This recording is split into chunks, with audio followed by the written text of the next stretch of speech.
Series E. Series E. Series E. Apex Legends. Apex Legends. Series E. Series E. Apex Legends. Series E Apex Legends starts right now.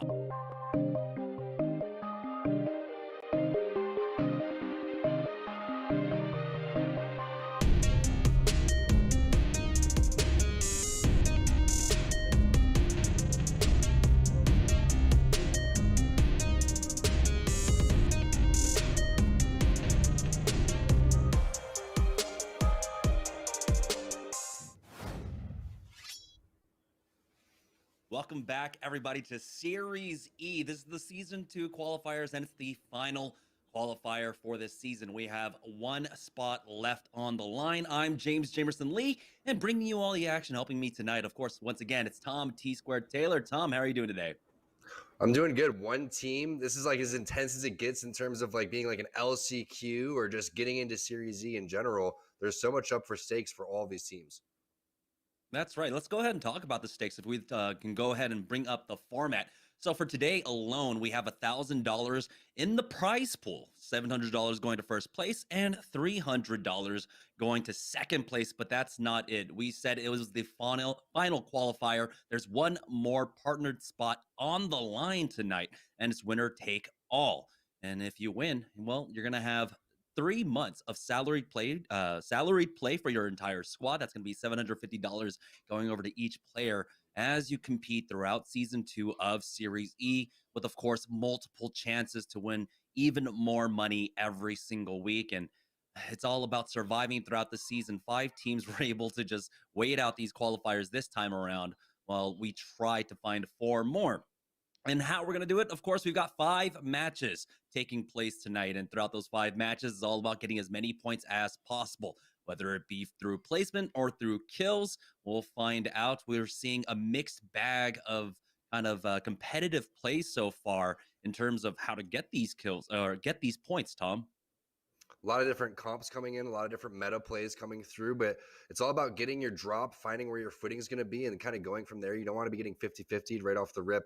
But keep in mind, this is a different format that we had in Season 1, because in Season 1, you'd kind of play and accumulate points, and that's kind of like a team like what Team Razor did to get in. They didn't necessarily win like these teams did, but they were darn close every single time, or if not, getting like the most points and being consistent week to week on their basis, and they really proved that in Season number 1. So there's a lot of players in here that got relegated that tried to get back in. There's also some players that are playing on different teams that are now going into Series E2. So it's pretty exciting. Then we have a lot of new up-and-coming teams that are really, really solid rosters that didn't play in Season 1 that are trying to make it into Season 2.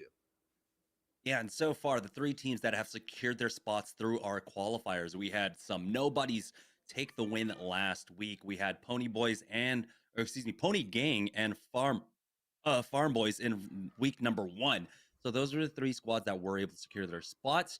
And then we will, of course, have the draft show, which will be taking place later on. But let's take a look at the teams that will be competing today. These are 20 teams that battled it out through our qualifiers just before the broadcast went live. They played the exact same format. It was 5 games, and the top 10 squads from each lobby would move on. We do have some notable missing squads, though, up and up so far throughout our qualifiers. This Team Cruelty, who are currently missing out of our finals lobby.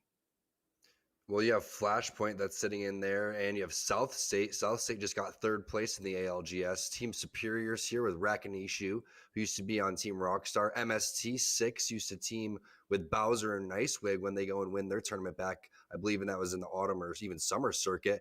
Then you have Fun playing with SZN, which is a really deadly squad too. Crafting out his own. Z Davis and Tempest should be a fun team to keep your eyes on too. And then you have Rare Excellence, his Watson, and those guys are extremely aggressive, as well as we know Shroud. So there's a lot of different squads in here that could go and win this. But I would say that those are the ones that kind of stand out to me. Yeah, and the thing that you mentioned before we were talking about the rosters is that this is your shot. You have one shot at this, 5 games to go, but now it's the Wild West with all these new squads, with all these teams that are going to be competing for different drop spots. It's about securing that first spot where you land in game number 1, and whether or not you'll continue to get 50-50. We know how detrimental that can be, especially in a shorter format like this, when we only have 5 games to really test your mettle. We can see which teams can really adjust on the fly, which teams will have to change drops and try to find something here on World's Edge when it really is just anybody's game at this point. And there's so many different solid players in here with different play styles. And I look at a team like Bottom 20, who's been there before when they used to play on Noble. Onmu's a great IGL. He's going to have Vayne and Scurry with him. And then you have MNK. I'm not sure if we mentioned them, but they're the obvious favorites. We saw the tweet earlier that came out from Esports Arena's Twitter. And that's just how it is, because these guys are, some of the best players that we have individually and one of the newest teams that we have. And they're a team that gets in the center of the zone. They always try to set up. And it's going to be interesting to see how they really work together and if they're able to do so.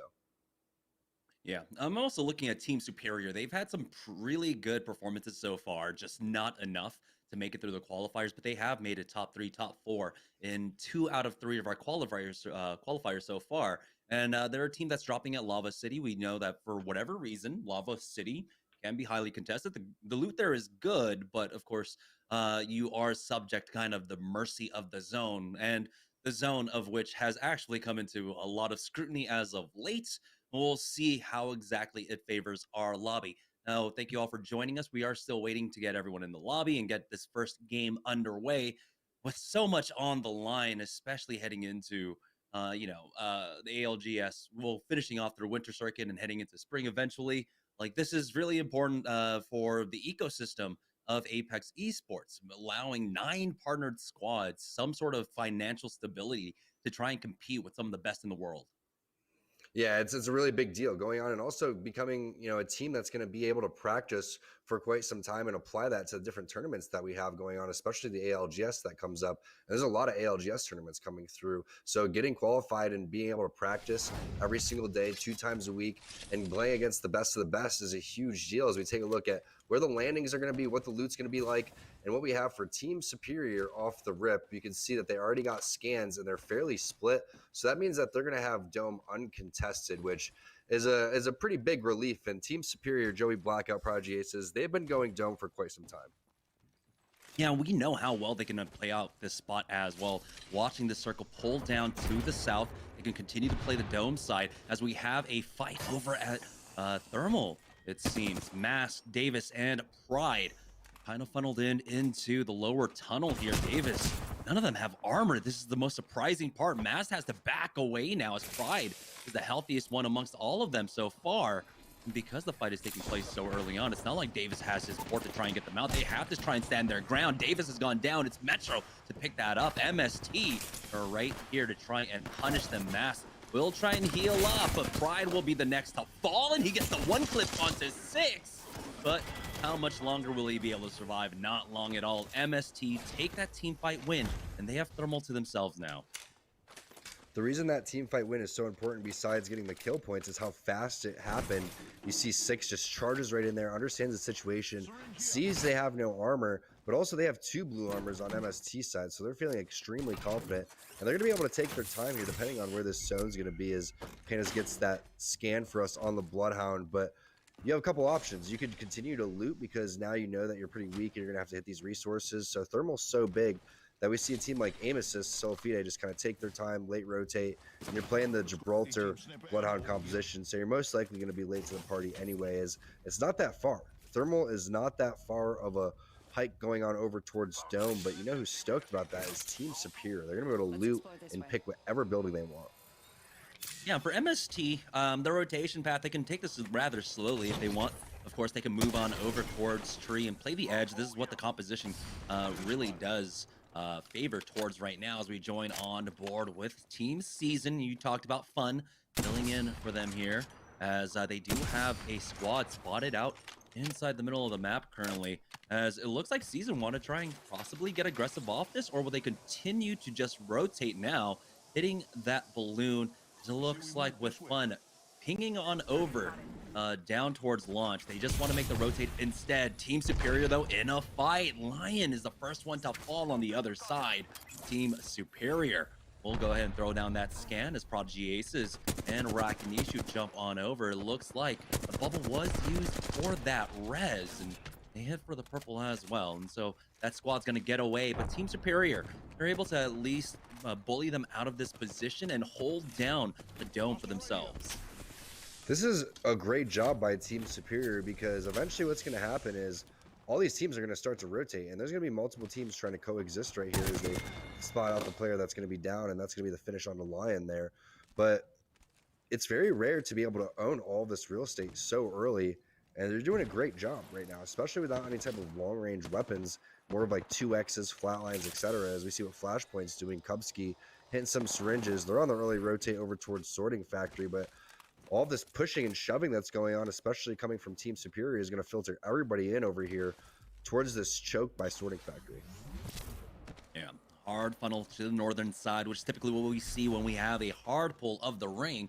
Flashpoint, they had their eyes set on that office building to the southwest of them, but now they're just going to play inside buildings, inside the banana building here, as they continue to loot up. I mean, they're still sitting on the white armors here, and so this is kind of what happens when you're one of those squads that want to try and rotate quickly as possible. I don't know where their drop was for this game, but you can tell they highly prioritize moving for center zone, and it's really unfortunate they weren't able to get it. On the other side of Sorting, though, it's Shyway who playing inside the circle building for now. Sumo dropping that port.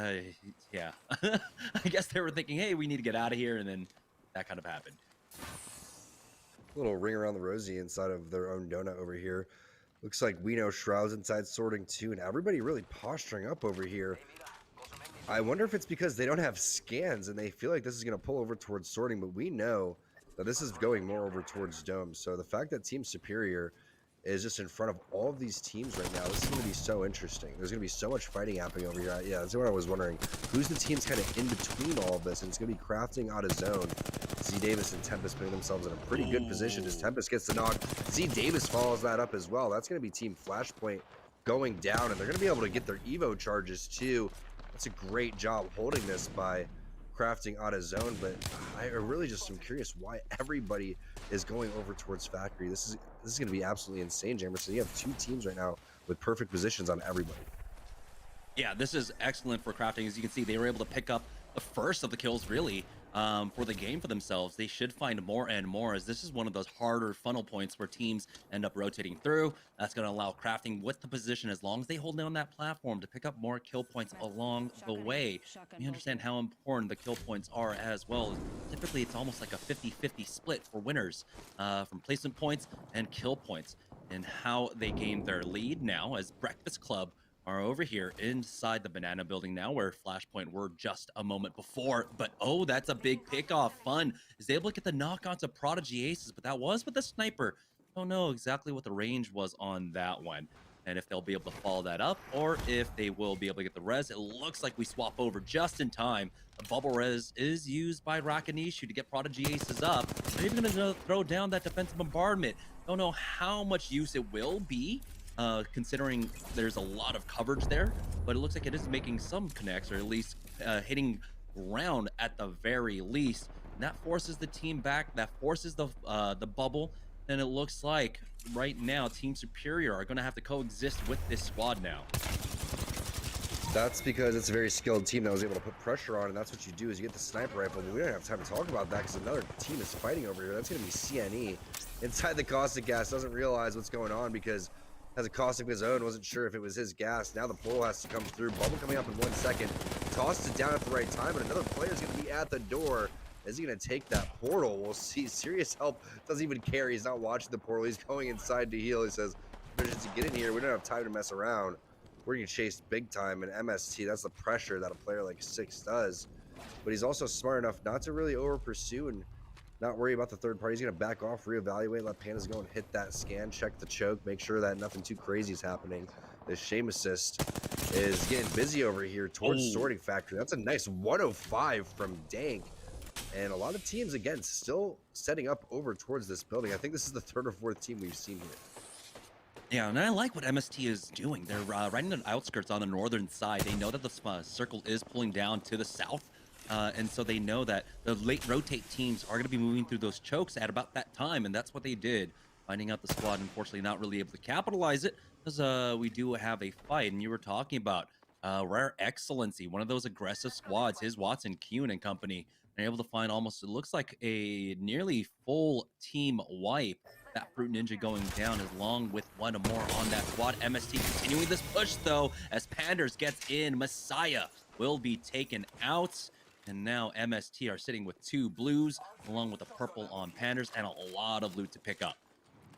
This is huge for MST. They're a momentum-based team. 6 knows what it takes to get these guys into the final circle, too. So the fact that they're picking up kills after the 50-50 over towards Thermal, now they're finding another team fight on the outskirts here. While everybody's over there in Sorting Factory, just on top of one another like a layer cake, they're over here picking apart teams, getting kills, and then they'll have enough loot and resources to go and deal with these teams a little bit later. And when you play the edge, the key to the edge is if you're the last team to be in and you can just throw that bubble down, all the other teams are going to be fighting in front of you. As you take a look at more fighting here, Shame Assist. Nice nade from Sumo, forces that player in front of him, and that's why he's able to get that spray. Looks like the rest of the squad's following this up, though. Yeah, they do have to contend with the fact that that squad can just back away through Banana, as the caustic gas will slow them down as well. And so Shame Assist just continue to bully away from this position, hold this down for as long as possible. They do spot out that squad, of course, across the ways, and I'm surprised that Holiday didn't get beamed there as he pokes out for that portal. Hits with the wingman. Goes to the repeat now, on board with Wally Catchers who are trying to make their way up this hill. Stink has someone in front of him, but is forced to queue back with that Wraith, as great God is taking a lot of damage himself and is cracked from Wally Catchers now with the high ground position. Stink still taking a lot of damage as he tries to rejoin his team. Niles is there. MNK now playing inside the cart and underneath that bridge as the defensive bombardment comes down. Niles is able to get the thirst onto Stink. That's really unfortunate for Wally Catchers not having the Wraith here. So the res was looking highly unlikely, especially with MNK stuck in that position. I was going to say, you know who likes to play the trailer here is MNK. Every single time the zone pulls over here, or just in general, that's their spot. They like to set up there. There's even zones that end up pulling that way, but I don't think this is going to go over that type going over towards that type of way. But see what Raised by Wolves is doing. They're still on top of Sorting Factory, and they're just dealing with all of the little rats that are running around over here. Eventually, everybody's going to have to rotate. Once they see where this zone is going to pull, everybody inside Sorting Factory is going to have to fight each other. And then teams like Crafting Out a Zone and all the other teams like Team Superior are going to come through with their long-range weapons and just have a field day. Yeah, talking about long-range weapons, 6 was that triple take, was able to get a kill and the thirst onto nades there as this fight finally takes place. Shame Assist taking on We Know Shroud. Sink starts it off, getting the knock onto Sumo here. It's 2 purple armor still up though as Tank tries to push up now. Does have Holiday now covering that flank on the right-hand side, trying to apply pressure onto this squad. Oh boy, he has forced back himself, and then another barrel going in. It looks like it was a 1-for-1 exchange, but oh boy, turns hitting with the wingy. I love to see it coming back in. Now it's the 2v1 as they try to go for the double peak, and they will finish them off. They did lose out on their caustic throughout all of that as we swap on board with MST, who have made their move now into one of the smoke stacks over here on the north side of Sorting Factory. They have a squad above them. They're able to stabilize. Panders has an armor swap as well, but that's an empty blue. And so they try to pull that one out. But here's Smile pushing up as a 2-man. Remember, they lost out on Lion earlier on, as it looks like Sung will be able to get the knock. And it looked like it was the res coming out from AM getting punished by Smile. And so that's free KP coming over the way to Smile. Great recovery coming out from them. It's not going to be easy to get out of there as a 2-man team, though. And what I love about MST is 6 is always putting his team in position to go and get kills here. As we look at what's happening with Rare Excellence, 6 finds another kill with the Mastiff. It's going to be double golds here for Rare Excellence. They're going to feel extremely confident in any type of push. They're holding this choke that we see TSM rock a lot of times as Prodigy Aces is going to finish off Kubsky again. Looks like a couple of reses came out for Team Flashpoint, so they're just feeding off that free KP. But this is a hard dome pull, so all these teams again in Sorting Factory are going to have to make their way here in the next zone 3 or zone number 4. Rare Excellence able to pick up additional loot as well on board with Niles Clarify as they are going for the Crypto Scout, checking their back and making sure, wow, this entire building is absolutely free for them if they want to come in. It is at the absolute limit of that drone, though. Team Superior still holding their position, but we have to remember that they've been coexisting with this squad on the other side. Prodigy Aces, though, getting closer and closer towards that red Evo shield for himself. He's already got 2 kills to his name right now. It's all about dotting your I's, crossing your T's, and finishing this game off strong, but a lot of teams had a strong game one so far. We'll see when Team Superior decide to try and pull the trigger and control this entire compound for themselves. Here comes an EMP on top of them. All it's going to do is force out a few cells on the side of Team Superior. Rakinishu's such a skilled Gibraltar here that you're going to feel really good in this type of situation. The only problem is, like you said, Jamerson, earlier, defensive bombardment isn't as useful with all these eggshells around. So it's going to be more about his bubble coming through and baiting players coming through. Joey Blackout's scans are going to be huge.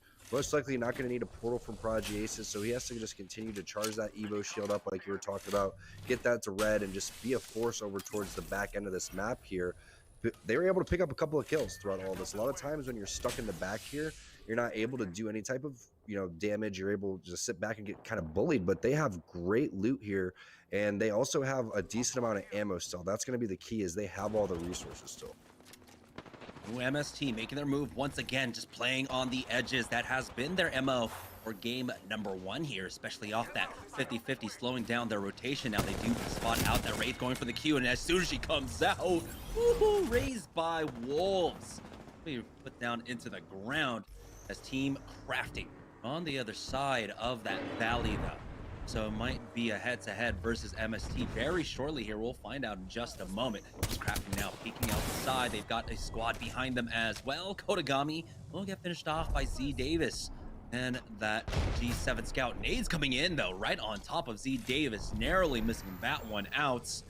He does have to be careful, but oh boy, Turns has turned it on. Metro has gone down, and it looks like We Know Shroud wants to get involved in this. Metro gets thirsted off here. Now, with the 3v2, Panders will fall as well, and so MST, they had a great start, but it looks like they took a little bit too long to rotate here right into the waiting maws of We Know Shroud. Because they backed off to loot that box too, and they were fighting and creating a lot of noise. So all these teams sitting over here on the wings, just waiting for all the rotations to come over here, and they were able to get the res back on a Gibby Neutron. That's going to be huge. That means that Sync had his portal. They were able to get that one res inside of Sorting Factory, directly in the middle of everything. Speaking of in the middle of everything, Mouse and Key, and also limited on resources here. They're just tossing the last med kit. Big fight over here for bottom 20. Scurry hitting the shots. That's going to be Z Davis going down.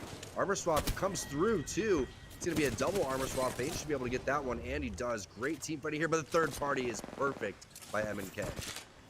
Yeah, they didn't see the trades, but they knew that a lot of damage was going across and that this was their moment. If they were going to make the rotate for the next zone, they needed to clear out these squads, and they helped them out here as M&K will be able to finish this one off very shortly, going in for the swing, taking him out. They'll be able to recover with enough time to start plotting their next rotate. They have to be careful. They do have We Know Shroud in the cave just to the east of them as well, so it's going to be still another hard funnel of teams to the north side of this zone. This is what I've been waiting for, really. This is when all these teams are going to fight, and only about one or two are going to make it through. Having a Gibraltar is going to be absolutely huge. Having your ultimate right here would be big for We Know Shroud. They're going to have to do something crazy. Maybe it's an Octane jump pad to wherever they're going, but I'm not sure what they're going to exactly play. You see some pings going down over towards a rock. Now M&K's making their move. They know they don't really have time to rotate with the zone. They have to find a spot and start holding teams out. Yeah, they're making their way on in, dipping down south now to hit the hard west side of this zone, which can work out for them. It looks like they do have rock cover on this ping.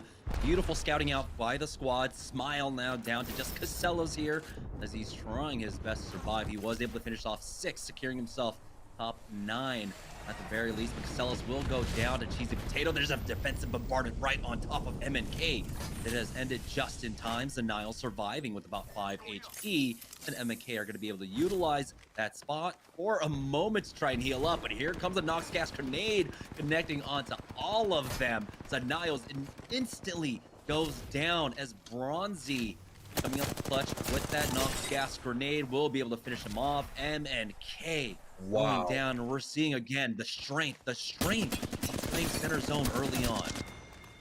Bronzy hit him with the Steph Curry finger roll from top of the rock, perfectly placed, just dominating Zanile, taking him down. It was so nice that Zanile slid in there and had a quarter HP, but as soon as they recognized that, you could see the power of this team composition, having Gibraltar, having Caustic, just the double wombo combo of the ultimates was enough what it was. That's enough damage to go and take down Zenile there. Very nicely played by MNK, getting to that rock, but still, what a finger roll by Bronzy.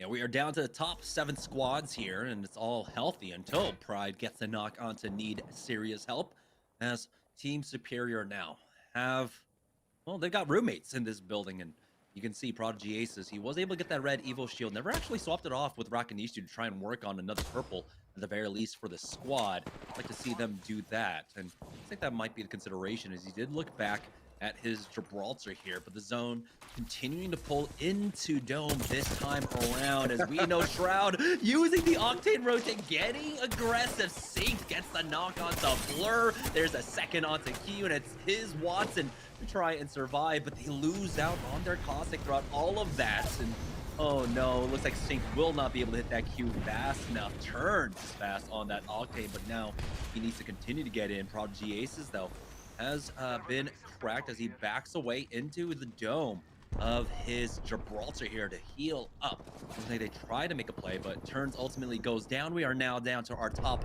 5 squads remaining, all healthy as well. Nasty, massive shots from Sync, but still wasn't able to survive. Thought he was going to hit the Q in time, but now we see if Team Superior is going to be able to close this one out. They've been in position. They landed Dome uncontested, trying to work this angle for a long time. They've been trapped on this blue, like you were saying. I'm shocked they didn't pass it over and try to get that over. Rakanishu should be there eventually, but we'll see what team composition is going to reign supreme here. There's going to be so much fighting that happens over here. 1 minute until the zone closes, 1.5 minutes until it continues to end. Again, with no wasp, it's easy to chuck grenades in there. That's exactly what Claim's doing. Doesn't connect as hard as he wants to. That was a good Gibraltar bubble, but Fun doesn't care. He's going to come in there and get the knock. That's on a Prodigy Aces. The spray is there from Penny, but they're worried about getting third party. Pride is in the area too. Joey Blackout's going to be able to get the knock onto Fun. Armor swaps coming in from Penny too, and it looks like they were able to finish it off, but no third party over here. Surprised that SDN gets away with this. Yeah, with the team on the roof, I'm surprised they didn't push either. We are down to 4 squads. I believe there's 1 solo Rat trying his best to make it. He has hit the top 4 at the very least, so that's more placement points. We'll see if he can hit top 3, but this is the slow zone. Gonna try and bide his time as much as possible, but that zone's gonna touch him before any team is forced to start fighting here. As you can see, Pride, Bronzy, and Mercy only. They've got the rooftop. They've got the Kraber. Pride has been able to connect with these shots time and again. Clearing out that barrel, making sure no one climbs up there, forcing the fight here on the low ground. Hits for the headshot, taking out the solo Rat. That's Cheesy Potato to go down. We're down to our top 3 squads as South State really have one of the stronger positions here. And again, having that Kraber in the hands of Pride is so incredibly strong. But also they have the composition again with this wombo combo, so they just need to use it correctly here, as now they realize how they're going to peak. It's going to be the team on the rock that's going to be the most difficult. And that team inside is going to play that last minute, hoping that these teams outside fight. And they most likely will, but Pride may open this up with a big Kraber shot, just like he finished off Cheesy Potato. And he's feeling it after that. He's going to go take an angle. Nearly misses the Crypto over there, but does have the spray. Bubble has to go down. EMP is going to be there too. Phoenix Kit's going to be popped by Pride. Interesting. That's going to take too much time. Now it's going to be a battery coming in from Bronzy too. They're going to let these teams kind of duke it out over towards the bottom. There's the big defensive bombardment coming through. It's going to connect. Multiple players are going to take huge damage from that. Bronzy is going to get the knock too. They still have the caustic gas, and they used it to perfection, playing this route to the very, very last second. Meds being popped too. You can see the players inside. Nice collateral damage from Bronzy, but it's really up to Mercy only with the battery being popped. Yeah, Mercy only dropping in. Took a little bit of damage to the ring. He needs to get in here as he's trying his best to spray. But Team Pickles will take game number 1, biding their time inside that building. You saw just they were the last team to use their ultimates. They used that defensive bombardment right on top of them, forcing them off of position, even though they were trying to play that one slow. Still an excellent and strong game coming out from them as they picked up a lot of kill points. We'll find out exactly where everyone lands when we get back from this break to take a look at that leaderboard. So don't go anywhere, guys. We'll have game number 2 of our final Series E qualifier right after this.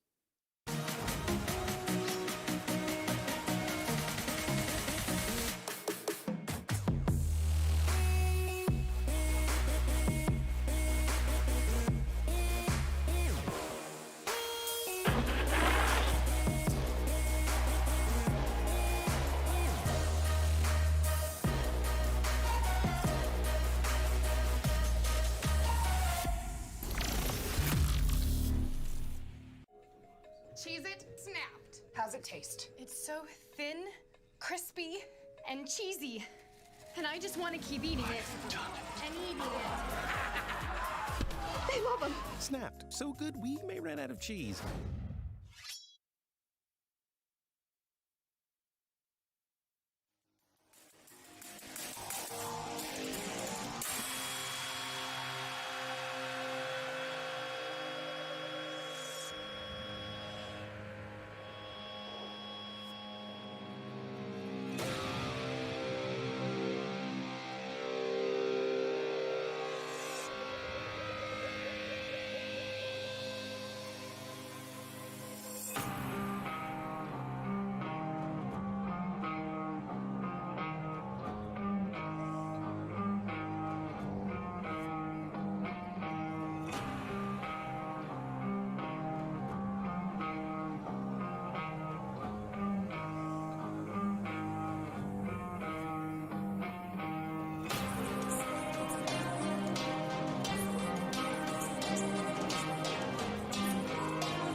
right, welcome back, guys, to Series E. Apologies for the extended break there. We had some technical difficulties on our end, and it looks like we are back up. Unfortunately, throughout all of that, we also had an issue with our leaderboard, so we're not going to be able to update you with that. But just know that game one was taken by a team that just kind of came out of nowhere, literally. Team Pickles took game number one, and we were talking about the multiple ways that teams can win out, and we were seeing a lot of squads doing a great job of holding positions. Particularly, of course, we were talking about Team Superior all game long. Unfortunately, though, they got hard pushed and got taken out pretty convincingly there in the end game, Tom. Yeah, I'm not sure if Pickles has anyone named like Tommy or Rick on their team, but we'll find out after the real deal, Jemerson. The real deal indeed at this point as Team Pickles. With being able to snipe away that first game, it's pretty important, especially because we knew that teams were fragging out. So this could have been a huge snowball game for a lot of the squads in our lobby. But let's go ahead and take a look at the Mobile One high performance moment of the match, as there were plenty. But it was this push coming out from We Know Shroud using the Octane pad to get aggressive synced. So we were talking about hitting some massive shots here. Yeah, and then unfortunately doesn't hit his Q immediately, which would have gave him enough time to avoid this defensive bombardment. He thought that the zone was a little bit closer than it actually was, and meanwhile Turns is just booking it, not giving a heck of what's going on behind him because he's trying to survive as long as possible. But unfortunately for Team Superior, they were not able to close this out after being here for so long. They get wiped by Season SCN over towards the side here once they go and peek out this right-hand door. So they were hoping to probably end this game with around 20 points. I believe they probably only ended up with around 6 or 7, as this is the fight that ended up taking place. But there was a lot of different highlights. The Kraber shot coming through by South State, and also the way they were able to kind of pick teams apart by playing on the roof was really genius. But I really like the way that We Know Shroud is playing with this Octane Caustic combination. And it was surprising to see them even get that far without a Gibraltar, because that was a very, very difficult zone for teams that didn't have Gibby. Yeah, and we saw throughout the entire game how strong Gibraltar can be. Just his overall utility in every aspect of the game, essentially, in your rotates, in your pushes, in defending, and being able to just reset fights. He's so incredibly strong. He was one of the strongest characters there, very well on display in game number one. We also got to see, like you said, there were some buffs coming on over to Octane. We'd like to see We Know Shroud actually using that. And one of the things you have to remember is that I think it's still in the game where if you slide into the jump pad, you still have 100% accuracy when you're in air and you ADS shoot. And we got to see exactly how he was able to lay people out when he was just flying across the map there. I feel like if we had a third-party flying camera throughout all that, that's going to be like one of those things that we see in the next Apex season montage with Octane just sliding through turns, hitting his shots with the flat line. But really, Sync's massive shots were the most impressive. Just his overall confidence to go through that bubble fighting kind of reminds me of, watching someone like Madness go through, who just got done winning for CLG this last ALGS. Just going through there and being able to win your fights in that close quarter area is so important, because we know everybody is rocking Gibraltar for the most part. So if you aren't going to have a Gibraltar, what you do is once their dome goes down, everybody full sends it, right? So that's exactly what they did. They collapsed on there. You got to toss a couple barrels out, and then you just need to hit your shots. That's exactly what they did. So we'll see where this zone eventually ends up pulling. We'll see if it kind of stays true to what we've seen before, with if it goes down towards one area, it continues to do so. Maybe we'll see more south zones. Maybe it'll kind of bounce back up towards the north or more central. Yeah, that was just game number one. We have 4 more games left to go as we are getting ready for game number 2 here for our final qualifier for season 2 of Series E. A lot on the line. Again, it's not just the $1,000, but the $750 per player that you secure by coming in first place for the next 3 months playing in season 2 of Series E. Taking a look at the update for the leaderboard, Team Pickles really picked up 4 kills at the end there, and so they ultimately got 16 points. I'm not too sure if we're just waiting out for the leaderboard to be completely updated before we move on, or what's going on here. But yeah, Team Pickles, again, the squad that we're not entirely too sure who we are. We're going to go ahead and take a short break, actually, as we have another server issue, unfortunately. So I want to once again thank you all for, of course, being patient with us as we do get through all these technical difficulties. But when we get back, hopefully, we'll have game number 2 of the Series E qualifier right after this.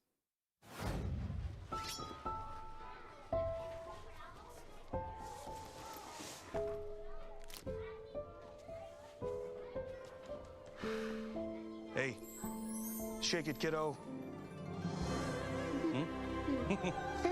Love Dad. Oh.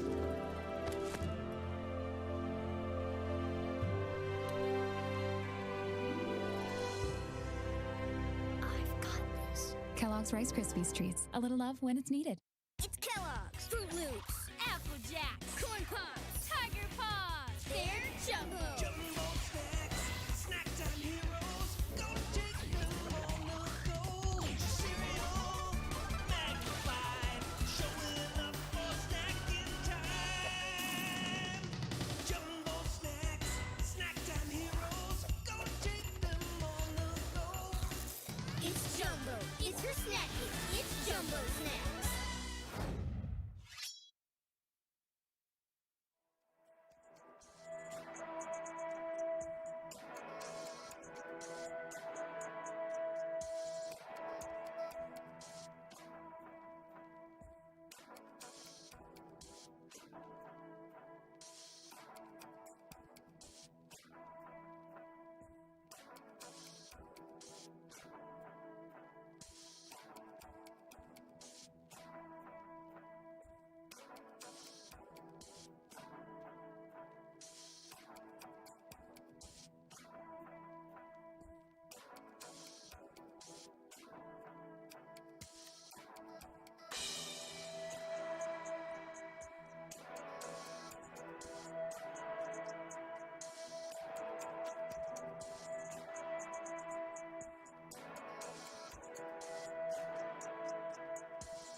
Welcome back, guys, to Series E. Looks like we do have a lot of our issues kind of put away, and give me just 1 second.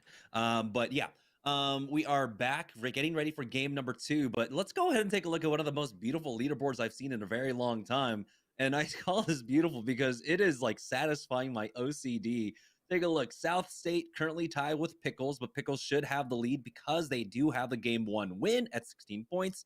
We have MST and Season currently tied for 3rd place with 12 points. We have CNE and We Know Shroud tied at 10 points at 5th place. Team Superior, Smile, Rare Excellence, and MNK tied at 7th place with 6 points. Bottom 20 Crafting out of Zone tied at 11th with 5 points. 2 points tied for Wally Catchers, and Raised by Wolves, and Seamus and Flashpoint with 1 point tied at 15. I love this. This is one of the most beautiful leaderboards I've seen. Yeah, this is pretty even. Also, in 20th place is Depression. Just remember, Depression never wins. Or don't let Depression win. I mean, you kind of curse yourself at that point if you're naming yourself like that. But yeah, South State. Despite not being able to pull out the win, they had an excellent position. We saw exactly what Pickles did. They were able to hole up in their building. They held on to their ultimates for as long as possible. They had the defensive bombardment, which absolutely punished South State in that final engagement. But South State were able to frag out. They got the +9 along with the +7 in terms of kill points that they got. MST in season, we knew how active they were as well throughout the early and mid game, picking up a lot of kills here. But absolute units now currently in a fight once again. They've already lost out on one, but it looks like there might have been some trades as Strictly has gone down as well.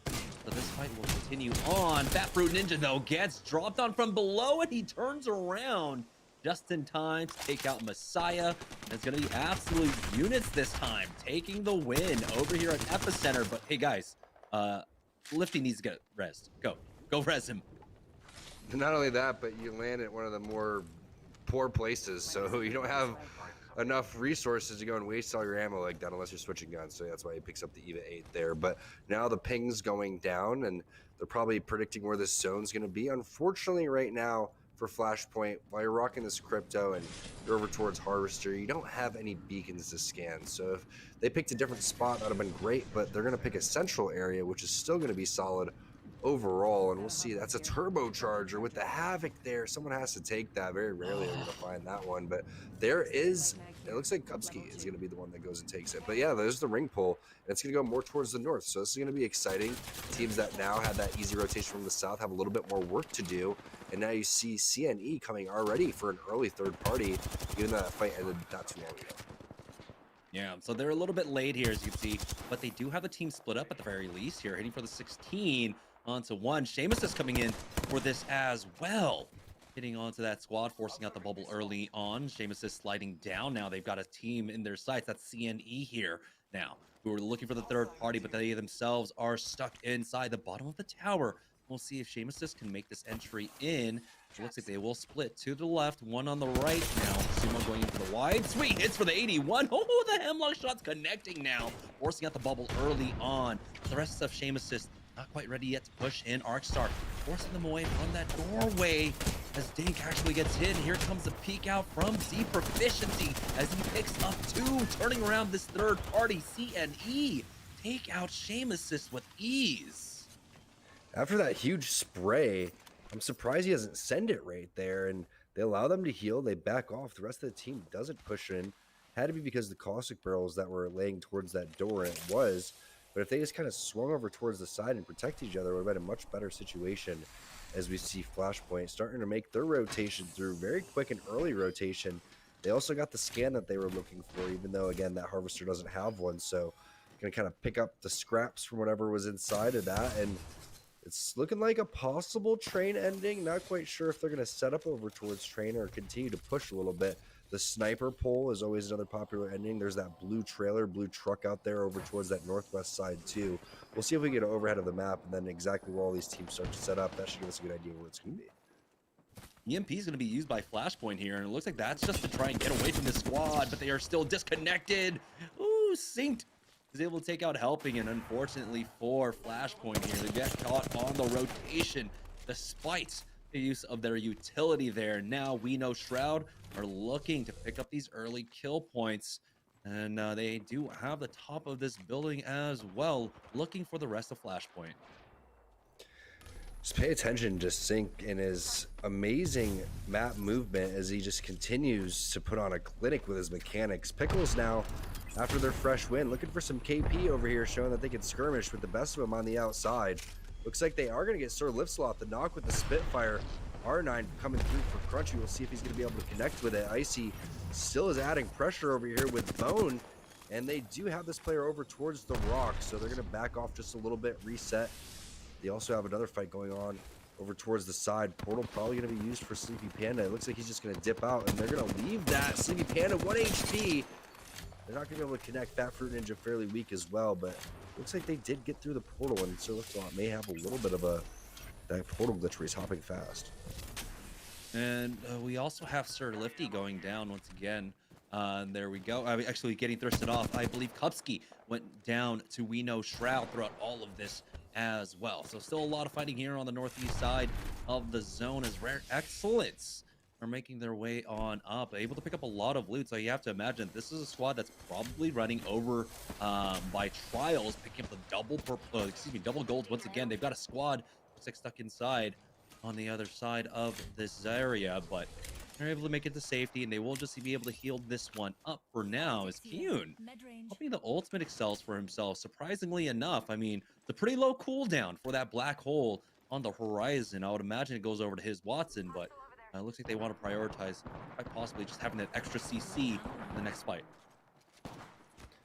And it looks like they're interested in fighting too. You can see the amount of peeking going through and just kind of getting all these different angles so they can find out exactly how weak these players are. Because when you're feeling good with this armor, you're trying to armor trek, and if they have any type of gray armor, you're pushing that immediately. As scans coming through left and right, you can see all the teams in the vicinity here. This is when everyone starts to kind of clump together with round one closing and starting to prioritize exactly where they want to set up. Looks like SCN has their spot, and also a pretty good setup for this one, the triple take massive combo. And a lot of armor swaps. They were taxing these one in. They've got, it looks like triple blues. They're prioritizing, of course, getting the red Evo shields for themselves, heading for the 60 with that triple take at range. About 9 more shots of those, and he will be able to get that red Evo shield for himself this season. They're going for that scout with the drone, clearing one of their own. Fun has been on point so far. We're only 2 games in, but it's great to have him back competing. And the triple take massive combination is going to be amazing because, again, with Watson really falling out of the meta, if the other team, say a team like Flashpoint, rotates early, you know they're not going to have many cells. Maybe 1 battery each, 4 to 6 cells. If you just continue to poke damage those players, they are eventually going to run out. And they are going to have to just turtle inside and continue to get weaker and weaker. As we see what Smile's doing, they are stuck between a rock and a hard place. Inside this choke area, inside the train tunnel, you have to watch your back. Plus, you're worried about rotating in front because you have the scan. It's going to be a difficult spot to go through because we know at least 2 to 3 teams are sitting over towards train right now. Yeah, without, of course, every team not running a recon, they don't know the full state of the game. As it looks like Flashpoint just lounge one last player. He's going to get peeked. Breakfast Club coming in, picking that one up as the Wally catchers find themselves in trouble. They were trying to make their way inside towards Countdown, but now they're getting poked away at range. As Kodagami hasn't been able to heal up the shields quite yet. It was South State forcing them back off of this one. A lot of our top squads already find themselves inside Countdown for this ring. We'll see in 2 minutes, or if someone else brings up that ring information for us, if there's a beacon around to get that next zone for us. It's going to be really fun to watch Pride use this Anvil gold mag, basically almost a gold flatline here coming through for Pride. If he's going to do single fire with the Anvil, or if he's going to go and try to elect to do some up close bursting here. Either way, we saw him do ridiculous plays with that in the previous game when Bronzy hit him with that finger roll on the rock over there. He comes through and one clips the caustic through the gas. We had that one in the replay as we see what Pride's doing. They're playing this very, very open area towards this blue trailer, but you see the amount of caustic barrels they have down. Their idea is just to play the edge, and then eventually when a team pushes in, they'll try to get the kill from behind because it is such an open spot. But look at MNK. They're taking the building, the roof, and they have another team below them. Yeah, they have a team below them here, as they'll just go ahead and pop that just to make the exit. So excellent play coming out from MNK, controlling the one door so they can now rotate all the way up. They're going to try and play the north side of this zone currently as they make their way through Skyhook for now. Wally catchers have fallen back towards this truck area where, honestly, the ring can pull this way. It used to favor this for some time now. We'll see if it does end up pulling here. The issue is just that the amount of pressure that can be applied onto them, but it's the pressure onto absolute units now. They are down to a duo. They have not ever been able to secure Sir Lifty, and so he is just completely gone as they try to back away off of MNK. Maybe MNK doesn't have the info that this is just a duo, so they don't pursue them. Now, absolute units are trying to create some distance and fight somewhere it's a little bit more favorable for them to try and take a 2v3.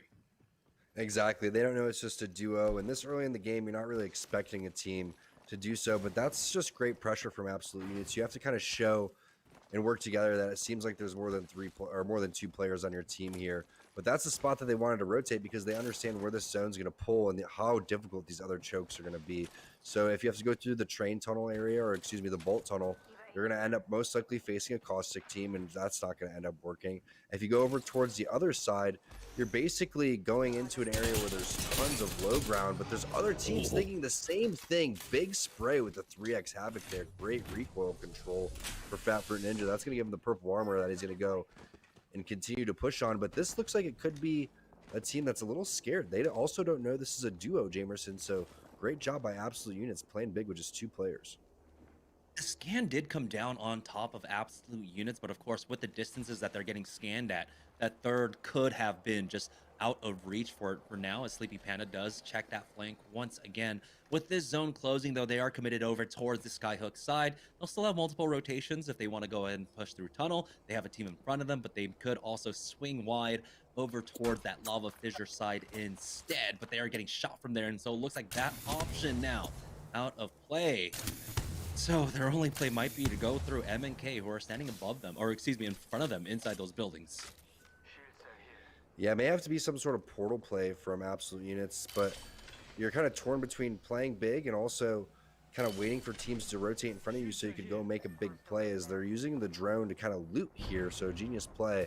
And speaking of portal plays, Stink making his move now towards this crate. Wally Catcher's trying to get aggressive, connects a 14 on the purple armor, is in within range, plenty of range to get back to his portal, and is going to do so. So Kraber Mastiff, and he's going to go and drop that probably for one of his teammates, unless he wants to keep that, but that could go over to Kodagami. So whenever he ADSs, he gets that extra Gibraltar shield in front of him.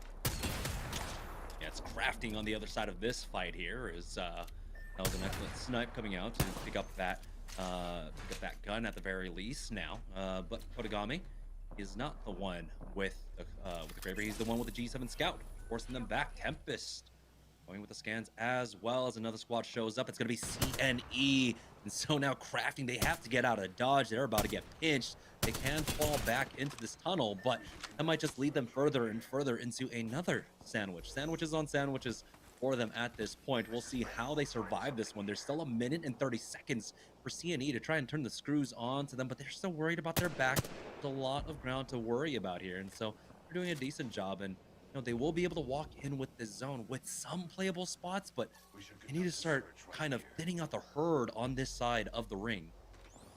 I really would have loved to see them get more aggressive once they hit that 60 damage there and only took 20 damage. You could continue to just lay down fire with that Spitfire as Rare Excellence getting into a little bit of skirmish over towards the side. His Watson chunk on a couple grenades. He's going to also hit the portal as you see a little Gibby waddle over towards the front. They meet another team that's just been waiting in the wings the entire time. Last case scenario, last resort is play the low ground. That's exactly what they do here. Rare Excellence stuck in a tough spot. The good thing is they do have the grab lift here for Keon if he wants to go and try to use that one. But if they do so, it's going to be blindly without any Bloodhound scans. So it's a tough spot to be in right now with no portal. And I believe they've left a gold armor in place somewhere for another team to pick up. Now they will use that Horizon Gravity Lift to try and get aggressive on this squad, force them back out of this position. But no, looks like they will be able to take this back. This was their building. As you can see, that gold armor on the ground. His Watson will pick that one up for himself. And the zone will start closing in now very shortly. Team Superior on the flank on CNE, almost getting the knock onto one, but Prodigy Aces falls back down. Rakanishu now going for a right swing on the right-hand side. The scan comes out from Joey Blackout, giving him all the information he needs as he tries to poke up. He's got 2 in front of them. Hits for big damage with that flat line as Joey Blackout gets that first knock onto Need Serious. They clear the barrel, able to get the angle now as they continue this hunt. Joey Blackout with a 30-30 repeater. That's the knock onto Cheesy Potato, and now there's just one left on this squad that they need to finish off. At the very least, they clear out this rotate for themselves. Here comes the portal for Prodigy Aces right into the waiting walls of another squad, though. They were not able to scout this one out. It's Team Pickles that are actually coming up from behind, but Team Pickles now are going to take so much zone damage. Our winners from game number 1, caught out on the rotate, might just go down to the ring here as Icy barely makes it in, along with Boney Tony and Crunch Can. But for how long the zone continues to close on in, and it looks like all 3 of them are just going to go down. Icy barely survives, hits the med kit. The scan's right on top of him, though, as Team Superior are able to take out Team Crafting, who are stuck inside this tunnel. This is insane over towards the edge of this tunnel area. Is he going to be able to get both the reses for Team Pickles? That would be ridiculous if he did so. But you can see Prodigy Aces is hitting the Ultimate Excel, getting ready possibly for another portal play here because they know they have to get out of dodge. Great spray coming in. It looks like the bubble play is going to come through too. They're going to catch this player out. That's going to be the last player alive. That's Bony Tone and Icy. Team Pickles, the winners from last game, going out in 13th place, 12 squads remaining. It's been pretty slow for the most part. A lot of teams showing respect for one another. It's been a very rotation heavy game, very get your loot and get out of your POI immediately and start setting up type of game. Rare Excellence still holding position over here on over here at Countdown. We know that a lot of squads made their way in here early on. Don't know if any of the squads were able to make that rotate from Skyhook and get in to low ground there, if they've cleared that one out at the very least for the time being. But you were talking about, of course, the economy situation really punishing a lot of squads who do make these early rotates. We haven't seen the heal quite yet onto, I believe it was his Watson, who was sitting on that purple armor for himself. I don't know if he's waiting to try and get the red Evo before he bats up or whatnot, but here comes Team Superior making their next push now, going into that cart. They do get scanned up as Rakanisha goes out for the feet, hits for the 84, and goes for the flank, and that's going to be the 2v1 onto that player, taking out Kodagami, taking out Greek God, and now it's a 3v1 as Joey Blackout does go down to Stink. The Eva 8 shots connecting for Flesh, and they will be able to finish them off, and they get another team fight win just in time, though, to heal up, and now they've got to make another push into Countdown. Absolute madness over towards that side of the map. It's been pretty chill over here because you can't really afford to get any fights, but now MNK with the right idea here. They have the bottom, they're checking both sides, and they're also waiting for these teams to rotate because they're exactly on the edge. Another team directly on the edge is MST, so they're just waiting, and it's gonna be 6 with some nice scout shots connecting onto that player, almost getting the finish there. Onmu chucking some barrels and some thermites at the right exact time over towards that bubble, and another barrel too. Still has one in his back pocket if he wants to use it. Also a nice job of shooting these, so they end up getting hit, and he's going to use the final bubble over towards the side. We know Shroud starting to push in. Gibby Neutron going to get a triple kill right there, finishing that one off with the pass tip. Bottom 20 starting to push in too, and this is when all the teams start to just duke it out. MST still waiting over towards the side too. 3 different squads to scrub. MNK were able to pick up a purple Evo for themselves, and Niles now with 740 HP on that Evo, as the Niles will be able to heal this one up. But now the Zun does pull away to the north, and they get dropped on. Onmu is on top of him. Vayne will be able to get that instant thirst onto the Niles as well. As bottom 20 controlling the top side of this area. MNK now down to just a duo, Clarify and Frex, trying to hold down this angle, but they're taking so much damage. A little sliver of cover to work with as well, as Frex is just looking for anything at this point to help him out of this position. Swapping off now, again, back over to that red Evo. Their only opportunity is try and full send on the squad possibly, but no, we're going to try and route this around, go to the east side, and avoid that fight as Panders picks up 2. Sleepy Panda and Fat Fruit Ninja MST to give themselves top 6. There's still a duo running around currently as MST are playing the north side of the zone. They have a full squad in front of them. I believe this is Rare Excellence that might be in position to try and slow them down. Team Superior have made their way on in, and they do have enough of the ring to play off of as well for this final close after this. I'm excited to see Joey Blackout use this 30-30. I feel like it's extremely underused, and it's a powerful gun. Will he pop his ultimate throughout this situation, and does he have time to get it again for the next zone when it closes? I feel like this could be an opportunity to go and do that. Tons of Bloodhound scans would scare these teams in front of him, but Prodigy Aces finding himself with the Kraber here. Let's see if they're able to finish what they weren't able to do in game number 1. They landed Dome in game number 1. The zone pulled there. They couldn't get the W. MST looks like very similar game to what they had too. Tons of fighting happening over here. Metro's put up a lot of assists. Looks like he wants to go use the defensive bombardment just to hold off the other teams for the third party over towards the side where they want to take this fight. Yeah, clears out one angle that they don't have to worry about, but Metro gets peeked out, and he does go down as Metro now bleeding out on the ground. 6 trying to heal up through that armor. He's got that red Evo, and he's only hitting the cells. so no bats for him. You have the Nox gas grenade. It looks like being used, or at least a barrel being popped as 6 goes for the wide swing. He does not connect whatsoever, and he backs away, and now Panders will fall. How much longer can they survive, though? EMP goes down on top of Team Superior.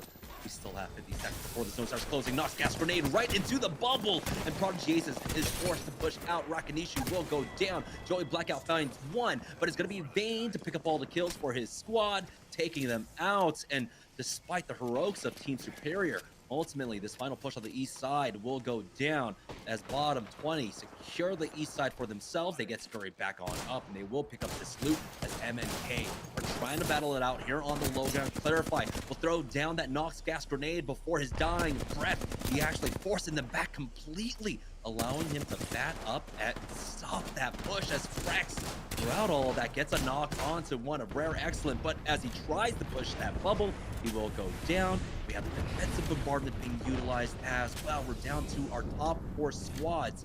This Frex is just bleeding out here. Clarify, the only one alive for his team. Rare Excellent still on the low ground, but they are not stuck there. They have the horizon, they have the gravity lift to utilize, as well as South State looking strong again here in game number 2. Despite getting the knock onto FPS Vayne, they're not going to be able to punish that quite yet. It's the slow ring closing in on our final 4 squads, Tom. We got to talk about how bottom 20 did such a great job with their wombo combo. It was Scurry with the EMP, then it was Amu with the Nox gas grenade to take out Team Superior. There's another Nox gas grenade being put down. Amu hits with a big 98. Looks like he answered with some damage of his own. Vayne takes a lot over towards the side. Pride gets the knock, though. That's going to be 2 players from South State compared to 0 actually coming in on the other side. So it looks like South State's able to survive throughout all this, but as we said that, is Waston comes up with Rare Excellence from the back. It was the Horizon Ultimate, the Black Hole, the Grav Lift, catching everybody off guard, but they did only lose 1 player throughout that. Pride and Mercy only still holding the inside of the building.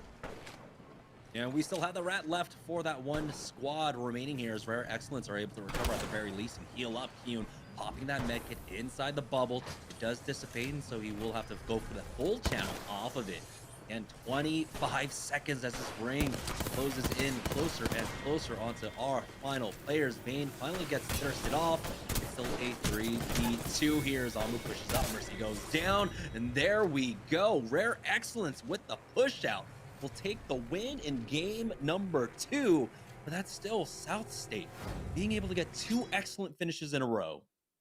Consistent plays from South State. They're going to continue to creep up, but we were not expecting Rare Excellence. We were not expecting Team Pickles, 2 unknown dark horse teams taking the first 2 games here in Series E.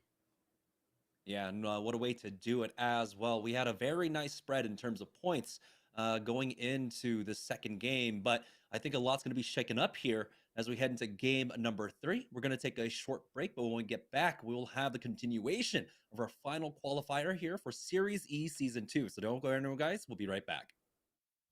Team, it's been a grind, but I think I've aged you well. Some might say perfect. Who's ready to show 'em who's the cheesiest? I woke up feeling the cheesiest, coach. Cheez-It, official sponsor of the college football playoff. It's Kellogg's, Fruit Loops, Apple Jacks, Corn Pops, Tiger Paws. They're Jumbo. Jumbo snacks, snack time heroes. Go take them on the go. Cereal, magnified, showing up for snacking time. Jumbo snacks, snack time heroes. Go take them on the go. It's Jumbo. It's for snacking. It's Jumbo Snacks.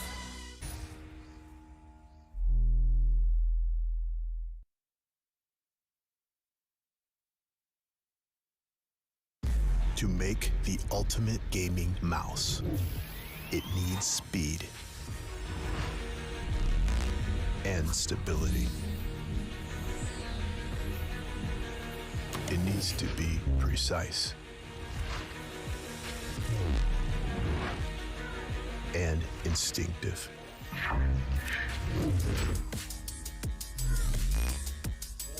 It needs to be light but strong. It needs to be reliable and swift. It needs to last. It needs to be ready. It needs a name.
Hey, what's up, Jamerson? We are live. Oh, are we? Well, Jamerson, yeah, we're there. We're there now. Okay, I didn't hear a thing, but yeah, welcome guys to Series E. Apparently, but yeah, here we are getting ready for game number 3, and I don't think we have leaderboards ready, unfortunately. So we're just gonna wait on we're just gonna wait for game number 3 to get underway, and we'll update you guys with the scores. Most importantly, Rare Excellence was able to take that game. We know that they were pretty involved in fights and a lot during the early and mid game there, so they should have a good number of kill points along the way. Another squad though, I think we have to continually take a look at is going to be Team Superior, Tom, because this time around it was a completely different game for them, right? The zone pulled up to the north, and throughout their rotates, they were able to get a lot of kills. Yeah, it's a great point. Completely different game, and they were able to showcase a couple of different facets of their style, including this little finish over here. Unfortunately, they weren't able to get all full 3 KP, but they're going to take that nonetheless and get the loot on the way too. But it's been consistency, and it's been consistency from Team Superior and from South State. 2 teams right now that are hoping that they could get a dub and kind of separate themselves, because in terms of rotations, in terms of kind of playing together, it seems like they're on the right pace. But there's a lot of other teams that are running around making some great plays too, like MST, we know Shroud, just to name a few. MNK's been putting themselves in the mix numerous times. Unfortunately, they were stuck on the low ground last game, so they weren't able to get as much as they were hoping for. But here's the 50-50 at Epicenter that we've been looking forward to. It's going to be absolute units taking on a team over here towards the bottom area. And looks like it's a small disengage coming out from either side. No one really full committing onto this one for now, as Fat Fruit Ninja just dips down for that one white Eva shield that he needs, and picks up an additional loot. That's a mag going his way, but looks like this time around, they are not going to be trading for the 50-50, but we knew that 2 squads, CNE and one more Shyway, I believe, right, came in for the third party, so they still need to keep their wits about themselves. They are making their move now. It looks like the ring will be pulling up to the north here, just on the very edge of Epicenter, so it may be going over to Fragment East. Here's Shyway. This is what we were talking about, coming in for looking for that third party, but it's surprising that they're making this push. Don't hear many shots. They don't see any kills being traded on the kill feed for now. There they go, making their push now. Yeah, pretty interesting play from Shyway, because they don't know if they can get third party immediately after this. They don't have enough information. Hopefully Holiday is going to be able to hit a scan, and that's going to give him some sort of information. But Dank's all the way towards the bottom right now, so this is just a 2-man operation with Holiday and Sumo making their way over towards the top. Nice little R9 spray. It does have the purple mag, so he's going to have 27 shots overall in that one. It's going to force the bubble too, and they don't even care. They understand that they're kind of behind right now. This is the style that they have to play. They understand where teams are, and that this team does have pretty low armors, and it's absolute units just in complete shambles, getting chased across the map. Strictly connects with a Kobe coming down, and that's going to be Fat Fruit Ninja who eats it. It's 50 from Sleepy Panda onto the player crossing, but with Fat Fruit Ninja down and Lifts a lot not having his bubble, this is worst case scenario for absolute units. And we talked about the importance of having a landing spot. They are running out of there with basically no armor, very limited guns. Great shots right there onto the Crypto. He's not able to finish. That's going to be Strictly. And now it's only Sleepy Panda. It doesn't matter how good your shots are at this point. 3 versus 1 scenario for absolute units is just not going to cut it. Third party is going to come through as well. This is just an ugly scenario for everybody involved. Yeah, so Kim Chi Lee able to pick that one up. Sleepy Panda trying his best to find anything. But for now, it's Shyway trying to pick up some additional kills here. But yeah, Shyway still controlling the high ground position. I don't really need to leave this one as well. It's a little bit more difficult to play this spot with this squad, this Wraithless composition. Sumo's on that Pathfinder. While he will have the zip lines, it's not as safe as trying to taxi loot without a portal there. You can still use the zip line, but or you can just full commit and drop down as a full 3-man instead. Yeah, exactly. And they're going to be able to pick up a little bit of loot. It's not going to be that much, but the teams need to start rotating, and it's about that time. Sorting Factory is going to be completely stacked throughout all of this, as Strictly is going to get the bleed out there onto Fat Fruit Ninja. But the scan has came through, and the way this one's pulling, it's tough to say. But getting inside Sorting Factory and getting the high ground on Sorting Factory wouldn't be a bad call. Here's Shyway got another squad in front of them right now as the full scan onto them. The arcs are to try and find an opening. You got to be careful though. There's 2 different avenues to try and get out from, as the EMP now coming out on top of them. They do all take damage except for Dank there, who is just out of the range of it. So that slows down the push at the very least and forces out the bats now as Sumo now tries to find an angle playing off of this fence, and he does find it 108, but he gets tagged himself. Kimchi Lee will take him out, and now Shame Assist are fighting into a 2v3 as Holiday answers back, taking him out, tries to go for that res. The Caustic tries to go out for the peak, but oh boy, Messiah has to back up once again as they now try to pop the res themselves, and so the timing is now just going to work against them. Sheamus are going to go ahead and full send it, making their way up onto the second floor. Dank gets the knock onto Messiah now, and it's down to a 1v3 in favor of Sheamus, taking out Depression to go down in 19. Great job there from Shame Assist, and it was a scary moment there for Sumo, as you can see why people don't play the refrigerator. He just gets one clipped immediately through the window right there after having some really nice shots. Next thing you know, the res comes through, but it's the double 30-30 repeater shots that connected that pushed the enemy Caustic back inside, which was the huge turning point in that entire scenario there, and also the knock that came through. But Flashpoint setting up, and when Flashpoint sets up, you got to be careful because they have good armors here and they are great at predicting where these zones are going to be. So when we were talking about Sorting Factory, it could pull Sorting Factory, it could pull No Name, and it could pull in between. So this is going to be a lot of fun to watch. There's a lot of real estate here, and all of these players are very knowledgeable in this zone, so they know how to play this. And with having Crypto on that composition, they might just be within range to be able to get that drone over to continue to hit those scans for now. It's Smile that's controlling that beacon currently. As you can see, oh boy, on their screens, so many teams just to their south of them for now. Smile need to do something about all of them, but for now they're just posturing up on the roof to see if they can get any additional information. It's going to be Sun coming up with these scans to try and get them the idea of who do they want to push if they can try to force teams out of these positions. For the time being, though, it's just a neutral game, as of course things should slow down here. It's game number 3. I think no one needs to really full commit onto a certain playstyle quite yet, as we still have 18 squads left. Kodagami got a knock onto Icy, and Pickles losing one over here at Geyser as nades are being thrown in. You've got to be careful. The thermite goes through. Crunchy Ken will go down. Kodagami finds one more, as Icy did get actually res throughout all of that. Boney Tony will be the next one to fall as Mr. Greek God picks that one up. Icy backing away the bats, and that's going to be the final stand for them, as Crunch, he does go down to get thirsted off. Oh boy. And the defensive bombardment can be utilized here as well, forcing them into the building. Might actually get some connects with that here. Does he get a knock with it, though? Buys enough time for the medkit at the very least, but in just a second, he's going to take the 3v1 up against Kodagami, and the squad going out for the peak, but there's the flank. Might be another squad. No, never mind. It is going to be the rest of the squad coming in. Shame Assist are here as well. And so the loot is actually going to be picked up by them. Wally Catchers, despite all the work they put in there, they get nothing off of that despite other than the kill points. Yeah, and poor Stink is running around still with gray armor, so that's an unfortunate situation for your Wraith to be in, because you want to be aggressive with that. And at this point of the game, a lot of players are going to have blue, if not purple armor.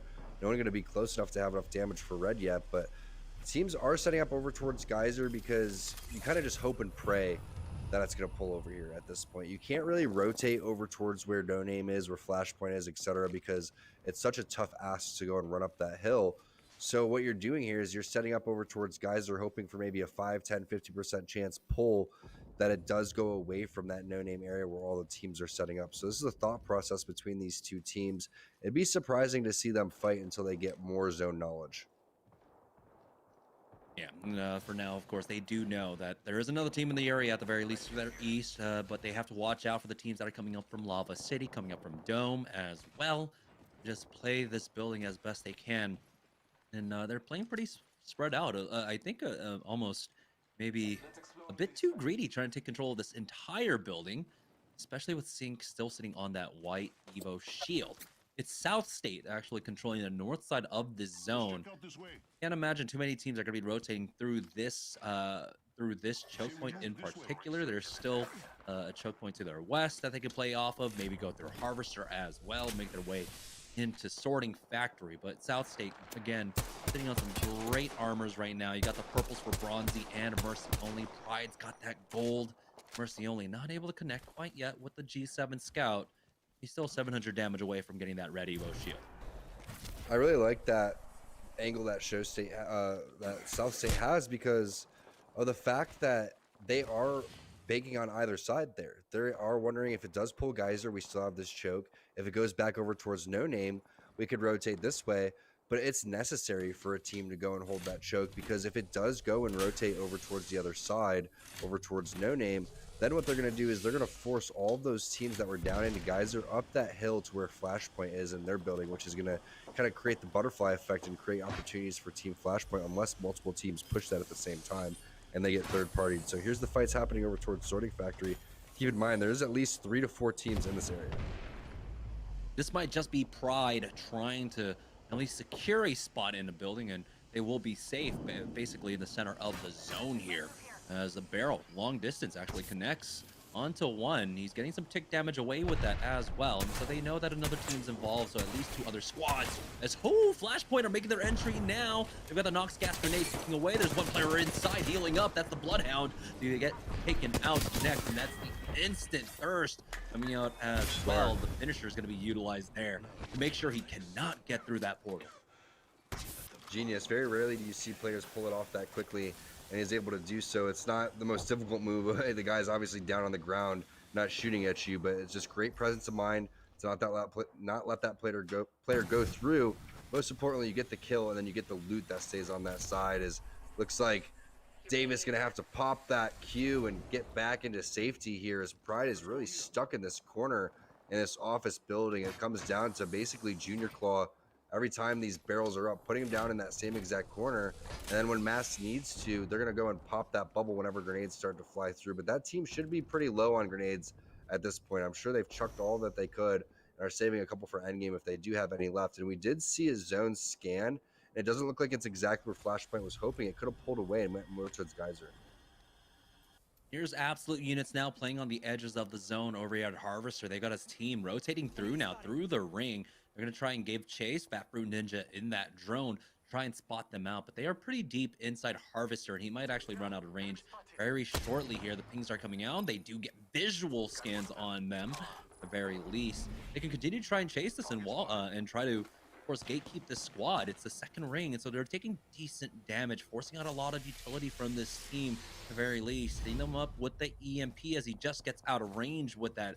He will reconnect with his squad. Sleepy Panda continuing to pursue this squad with Lifty right behind him now. Rapper Ninja bringing up the rear here. They have to continue to play this gatekeep. They're trying to hard commit onto these kill points at the very least. They've got a minute and 20 to try to work off of.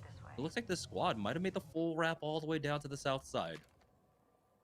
Yeah, sneaky, slithery little snakes over there making their way over through the snake area at the bottom Harvester area, now making their way towards bottom Sorting Factory. But all that's really doing, and unfortunately for them, is delaying the inevitable, because you're going to get gatekept at this point. Wherever you go is claimed. Going to connect with a huge grenade right there onto Amu. Scurry also gets scouted from the side, so that's 2 players from bottom 20 down. They don't have a caustic to be able to get through this gas, and I believe that is Amu's gas that is underneath the bridge here. So again, another one of those spots where you don't really want to be on the bottom here. Fortunately, you do have the rope to take up if you really need to. And Fun is a strong Gibby, so he's going to be able to have some great bubble placement. Portal's already been used. There's a loot going down for Kenny. He's taking some damage over towards the side, but this pulled really far from where all these teams were anticipating. This zone is very unpredictable. MST are trying to clear out the north jungle gym now. The bubble has been used as well, pushing in. They've already started it off with one knock. Pandas gets another one. Synced has gone down with the help of his Watson. Rare Excellency coming in for that long range kill as well. But MST will lose out on one throughout all of that. And oh boy, it's a full squad wipe coming out from MNK, who are playing the blue bin to their south as well. And we know Shroud going down. We have hit our top 15 in the lobby. As round 3 will start closing in now, as we do have, again, MNK in a fairly strong position. I think we did see the ring area to move around. They should be fine, especially with the amount of caustic barrels. And if you need to pop the gas, you're gonna be okay too. The only thing that would really scream over would be a Gibraltar ultimate, but this seems to be the push that they were waiting for on the Pride side. That team gets a little bit too aggressive. They're still in the zone here over towards the corner of the office, and Davis is going to pick off both of those players. Oh no, third party. The third party comes through down from the side, though. Are they going to be able to get the bubble res? Nade's coming through, and it looks like that's a very clean third party coming through. Junior Claw is going to have to dip out. His barrel's putting in work too, allowing him to at least get away from that one at the very least. But that's going to be Pride losing out on 2. Davis Wave and Master are out of this one. The Ring going ahead and continue to pull up to that northern side now. It's about how much longer can Pride survive. He is getting hit from every side. MNK getting involved in this one as well. Sleepy Panda is here playing off that jungle gym, and he will get that final kill onto Pride. We're now up to our top 12. There's so many players missing in this lobby right now. We have 26 players left when we should have 33. Oh boy, here comes Absolute Units making a play on 2 MNK. The nades are coming in, hitting for 47 onto that goal. The scan comes out. That Ninja will go ahead and continue to peek up as he goes for that climb, but he has to back away as the Nox gas grenade has been committed onto this fight as well. Taking a lot of flesh damage here. He's going to pop that bat instead as Sleepy Panda holds the angle from the left-hand side with that PK. Shots left in it, but he's not connecting. Only hits for the 7 as he does get pushed. Clarify will get taken down, but is traded 1-for-1 until that defensive bombardment comes in, and MNK get cleaned up by Absolute Units. Here comes the third party getting involved in this one as well, but looks like they do stabilize at the very least, playing this into a 2v2. Fat Fruit Ninja takes the port back to try and heal up and actually just dips out of this one, but he takes so much damage on the way down. Smile playing as a 2-man, looking to pick up some extra kills. Great job kind of weaseling their way through all of the madness here, as the portal is going to be taken again, and they know exactly where that one's going to go. There goes the finish of the kill there for Sung anytime now, and he does. Zone is going to move though, and we know Flashpoint's been set up for quite some time. All these teams over towards Geyser are still in. South State's been playing this one really smart. They rotated all the way down from the choke into a building now. One of the oldie buildings, that's going to be safe. And Bronzy has plenty of barrels to spare here, as he has about 3 or 4 down towards this top-hand side. So great job by South State again, playing in between the middle of both zones and picking up kills along the way. Here's Rare Excellence though, who have been able to just snipe it out from range, picking up some kills here and there. We have one on his Watson at the very least. But it's been Flashpoint who set up here early on, making the rotate. Very high priority for them as they're moving over from Harvester. Helping! Just playing Duck Hunt over here. A quick peek out from Sung, and he does get knocked, but will they be able to get the thirst and secure that one? Bronzy finds one where it finishes off Stink. On all that. 7 squads, 16 players remaining here in zone number 5 as Flashpoint again get the ring pulling on over to them. They have the high ground platform to play off of. They've got the vision as well to try to pick up these kills. The defensive bombardment going down to their east with a minute left to go. These teams are going to struggle on their rotate, and with Rare Excellence utilizing that gravity lift to dodge all that damage from the defensive bombardment. Yeah, they've been playing very well on the horizon, but Zone moves in 50 seconds, and we know who has the priority position right now. It's going to be the team over towards the side of the building, which is Flashpoint, who's predicted this for quite some time. What's going to happen is if it ends on the high ground, all those caustic barrels at the top of the rope are going to be ridiculous to deal with, and one of the only teams that could deal with that would be Rare Excellence over towards the side. And you saw just the amount of confidence they had hitting the air and hitting the shots there. But Team Superior putting the pings down, wondering how they're going to make their play here. It's really up to Rakanishu to lay down a good bubble on the edge of the zone and possibly defensive bombardment while the other teams get distracted.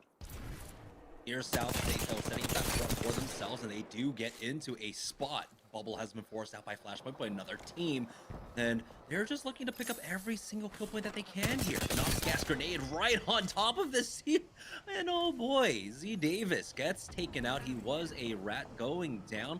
We're down to our top 5 squads. We still have one team playing it out as duos. Rare Excellency is able to get a kill and a thirst on the Prodigy Aces throughout all of this, as now they are making their move on in. Flashpoint have turned their attention over their way. The bubble has already been used as the Wraith Q has been popped as well. Team Superior going and down to the zone. No, it's Bronzy picking all of that one up for South State. And this is going to be the 3rd game in a row where South State secures at least the top 4 currently, but they have been one of the most consistent teams so far. They do have this low ground position. They can play this pretty slowly here. They do have the team above them, of course, so you have to worry about Flashpoint. But having this position here on the low ground, Flashpoint might be forced to drop down early. Let's explore this way. Keep in mind, 2 days ago, South State, 3rd place in the ALGS. They are feeling confident right now in this lobby, and they're proving that with the consistency. Let's see if they can get the W. As we were talking about right after game number 2, if one of these teams that have been playing very well can get this dub, that's going to be big. But they're going to have to deal with a team on the high ground dropping down on them very shortly. It really comes down to Bronzy. Bronzy and Mercy only need to use their utility at the right time, and they need to use that defensive bombardment and caustic Nox gas grenade to do some big plays. Bronzy with the gold armor is going to be really strong too, but that's what you love to see. 4 kills and only 474 damage. You're going to take that in a tournament scenario any day of the week. Yeah, it is the top 3 here. It's a 3v3v3. You got Rare Excellency, then you got Flashpoint up top, and of course South State sandwiched currently in between them. The only team that doesn't have priority on the zone right now is going to be the Rare Excellency. They're the ones that have to peek first. We see the nades coming out a little bit early coming in from Bronzy here. He still has that Nox gas grenade to play off of so far, as the port has been used by Rare Excellency as they are trying to use that. But Pride with that first knock onto Blur forces out that bubble early on, and oh boy, big connect coming out from Pride here as the drop down comes out from Kubsky. Don't know if he set up the port for his squad there. Just getting that extra angle, and it looks like that is what happened. And so Flashpoint are just waiting and hoping that these teams trade. Here comes the EMP as well, clearing a lot of these barrels. Don't know if they were able to pop them in time. We do have the black hole going down on top of South State, but they get inside their bubble, but that is forced out early. That might be Flashpoint dropping down to try and pick something up here as Kubsky is getting aggressive over on the Rare Excellency. It's a top 2 situation now, 3v3, South State versus Flashpoint. Will South State finally be able to secure a win here with the kills as well? They get a knock onto Bronzy. Mercy only is down. Pride tries to go for the armor swap, but it's going to be Flashpoint that takes the win here. Again, South State just not able to get the dub. They're still maintaining consistency throughout all 3 games. Just a victory has been eluding them. Great job by Flashpoint. Unfortunate that he's not able to get that armor swap. I would have loved to see if he could have finished that one off, or how weak those other players were. But we had 3 different games, 3 different winners. Can't wait to see what the leaderboard says after 3 games. Yeah, and we have to remember South State again, 2nd place, I think 3rd or 4th, and then 2nd place again. So amazing consistency coming out from them. Hopefully we'll have our leaderboards updated for us, because I would love to take a look at that. But before we can, we're going to go ahead and take a short break, and when we get back, we'll have game number 4 of our qualifiers right after this.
Welcome back, guys, to Series E. We're 3 games down with 2 games left to go. So let's go ahead and set the stakes for the rest of the evening by taking a look at the Mobile 1 leaderboard. And hopefully it is everything is updated, and there we go. South State, with their very consistent performance so far, Tom, find themselves in first place, averaging 16 points per game, leading 48 overall. Rare Excellence, though, behind them by 15 points with 33. I don't think this is what we're expecting. I mean, South State, not that surprising after their third place performance again, but M&K, SCN, MST, we expect these teams to kind of be over towards the top. So I'm expecting them to pick it up these last 2 games. Let's take a look at the Mobile 1 high performance moment, and probably a lot of different moments from last game, but Bronzy comes through, hits it again with a very nice caustic ult. Mercy goes through with his defensive bombardment, and they're going to finish off Rare Excellence. That's big because of the points. You need to make sure that you're outplacing that team that's directly behind them, but they just weren't able to finish this off. Again, Pride wasn't able to get the armor swap out of this gold box in time, and then they get finished off by Flashpoint. But what a great job by Flashpoint, taking the high ground in that priority building, holding teams off the entire time, and then capitalizing towards the very end, making sure that these 2 teams at the bottom fight each other first, and they flanked from different angles to make sure that they didn't get caught up in all of those different ultimates that were being used. Yeah, and importantly for South State, despite taking the L in this final fight, they were at least able to pick up the kill points from Rare Excellence throughout all of that. And so it stopped Flashpoint from really snowballing in this final end game here. We had Kupski setting up an excellent portal, as you can see, using that to flank Rare Excellence, but they do not allow any of those kills to go away from them. It's still going to be Bronzy and Mercy only picking that one up. So South State now with an excellent lead up against the lobby, 15 points above our second place team currently now. And South State, if they maintain this consistency, hell, if they even, drop in the mid game in like 10th place with a couple kills, they can still win out all of this. I would definitely be careful of the rest of these teams that are kind of waiting in the wings, though, because a team like Team Superior, even though they're in 4th place, seems like they could be a lot higher if they would just win their 2 team fights that were extremely crucial. I would almost think that they could be in the lead right now if they won those 2 team fights, because of the amount of kill points that they would have had, plus the placements too. It's more about the positioning that they sacrificed, and they worked so hard to get to that spot when a team like South State's been able to execute on their positioning, and that's the big difference right now, and it's basically a 20-point difference between those 2 teams. But absolute units, they've been absolutely contested almost every single game. This seems to be a little bit more chill, though. Here we are on board with Rare Excellence, and we were talking about their loot, of course, in game number 2 and game number 3. Constantly walking out with golds, and this is exactly why. They're the team that are playing over at Trials, and so far it's just the 1 purple for his Watson, as he calls in some more Prowlers. We'll see what they pick up in just a moment, but it looks like we do have some ring information, so let's go ahead and bring that up as he just plays some PvE for now.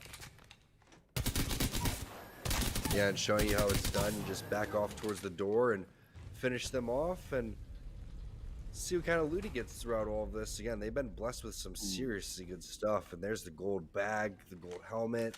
Gonna have another purple armor here, and then they're probably gonna find some more stuff along the way too. So let's see if we look at some of the teams that are rotating or possibly fighting on the other side of the map, or at least go through some of these teams that are sitting over towards first place. I'd be interested to see what South State's doing, where they land, or what kind of loot that they're gonna get. Also, where the zone's gonna be is gonna be big for these rotations. Yeah, we're about a minute and 25 seconds before the zone starts closing in. So let's go ahead and take a look at the map to see where this one pulls. As Rare Excellence, it looks like they'll continue their loop path, and the west side of Skyhook is completely free for them. So they pick that up, and they just have everything they could ask for, really, especially for a squad that wants to be team fighting, that wants to be taking these fights up against whoever they can here on the edges. The purple armor, of course, we do have a second one still in trials for Kyun to pick up if he can't find anything along the way. So they're still sitting pretty, not double gold pretty, but still, this is a great situation for them to be in.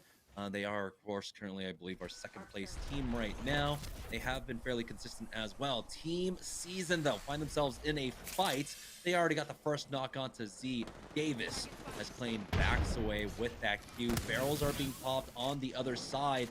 Flashpoint tried to get involved in this as well, but they are now making their way on through, dropping down to the low ground, also getting naded and scanned. So they're not able to come in for the third party here.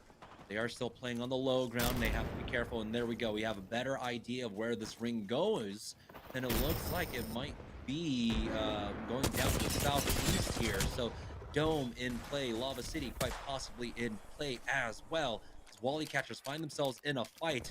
Stink forced back right now as Kodagami is stuck behind a rock trying to play some loop-de-loop here, but it's Team Superior who have a huge HP advantage up against them. Prodigy Aces still hasn't healed up yet, and he's got that gold armor, so he can reset quickly as Mr. Greek God has taken so much damage. He goes down. Rakanishu with that flatline will take him out, and they do want to continue to push this advantage, but they haven't cleared their back. Kodagami tries to swing, but Rakanishu is there to cover Prodigy Aces, and now Stink is left on his own to try and back away here.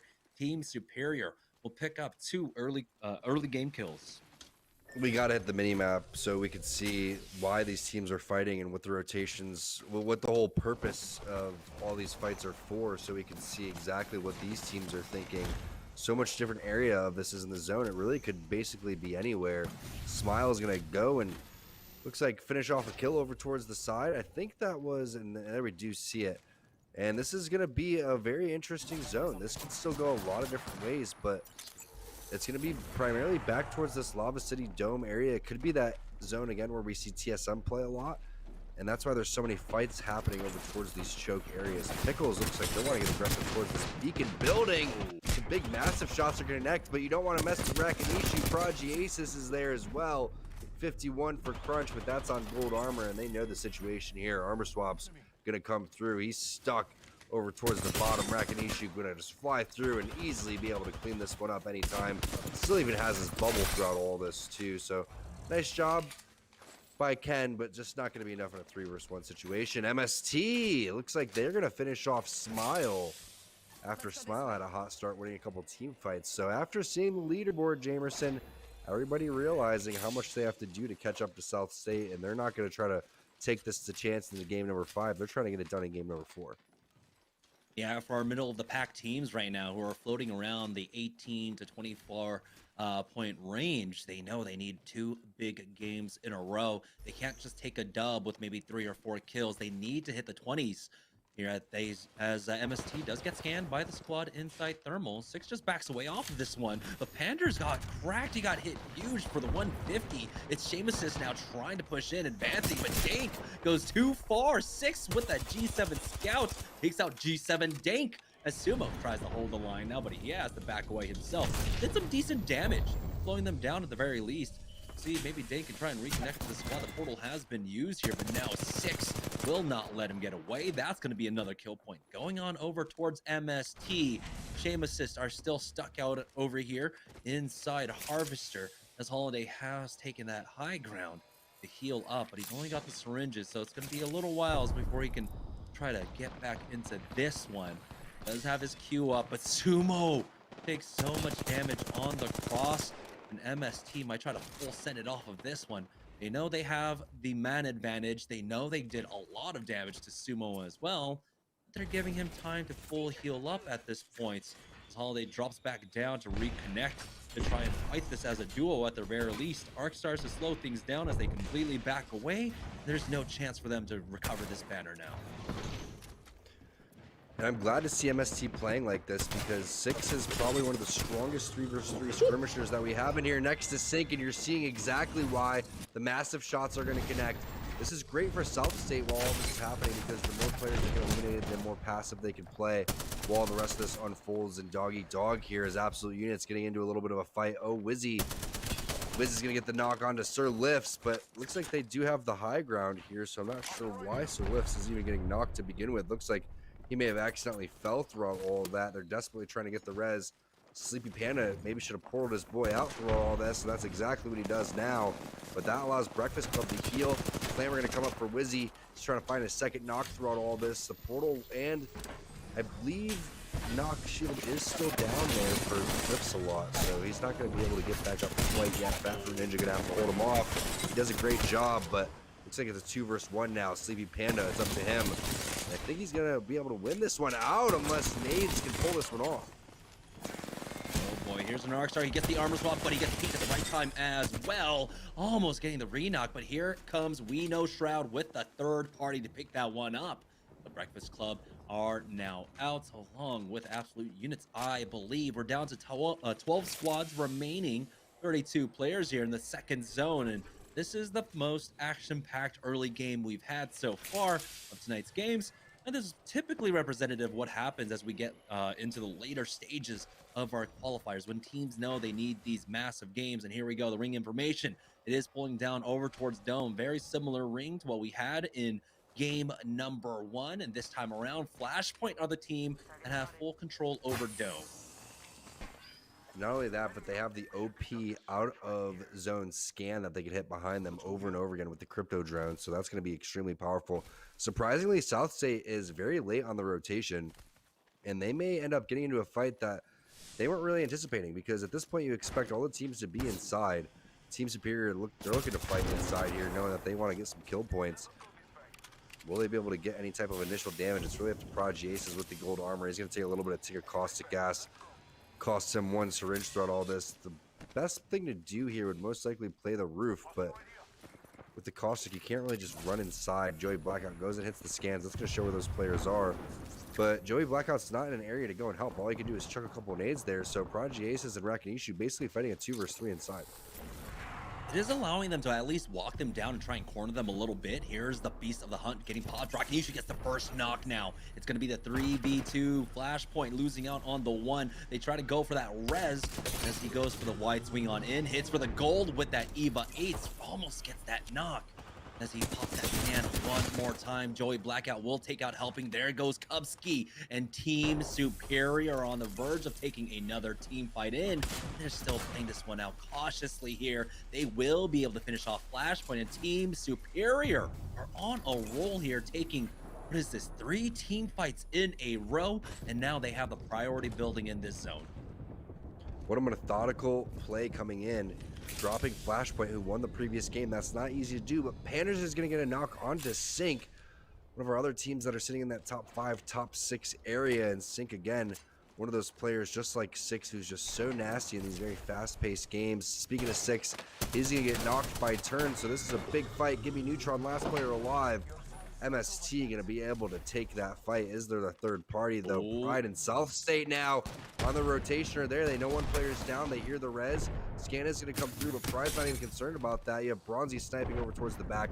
Portal's been placed. One player's still down. That player is also flushed. Defensive bombardment comes through, but again, Pride still not concerned. Bubble also popped over towards the other side. This is not looking good for MST. South State on the prowl right now. Zone is going to be moving too, so he's going to be forced into the zone right there.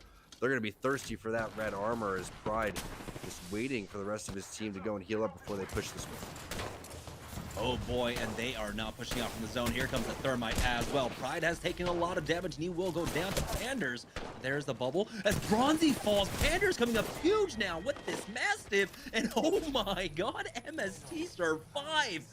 What a clutch play coming out from Metro and Panders there. There's the bubble to get him up as well. MST have found so many kill points. They recover. 6 is still alive. They don't need to use the respawn on him as well. MST are having a massive game number 4 now. We may have just seen a possible turn of events and turn of momentum here as MST takes down South State, the team sitting in first place. Now, if MST can finish this game, they are going to skyrocket in the standings and be the one team that's going to be able to contest towards this final game number 5. But that's great for the rest of this lobby now.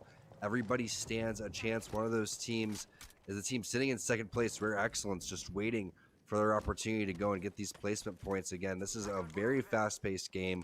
We've seen about maybe 14, 15 teams going into zone number 4 and 5. We already are down to less than 10, sitting at 9, as Prodigy Ace is still involved with another fight. He finds one onto Cheesy Potato.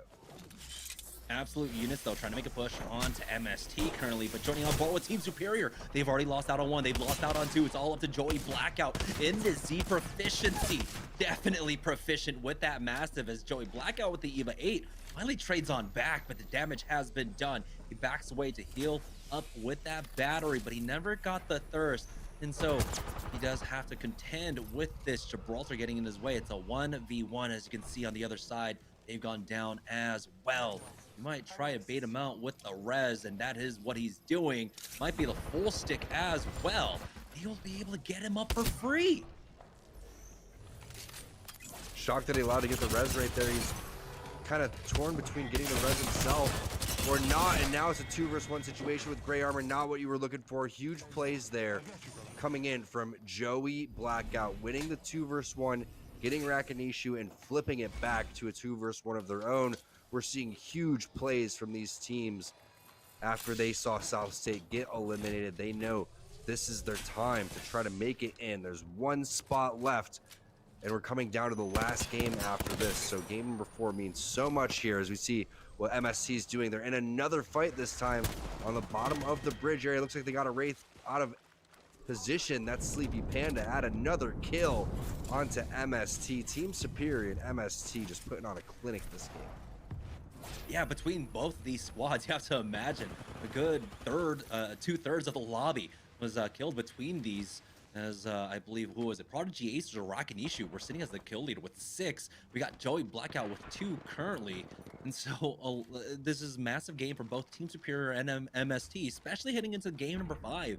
After this, putting them into position to really contend for first place now. Remember, this is our final spot left to become a partnered team in Series E, along with having the additional chances to win more money every week as we compete throughout Season 2. It's Rare Excellence on the other side now, having their go at Team Superior. They try to push in with that bubble. Big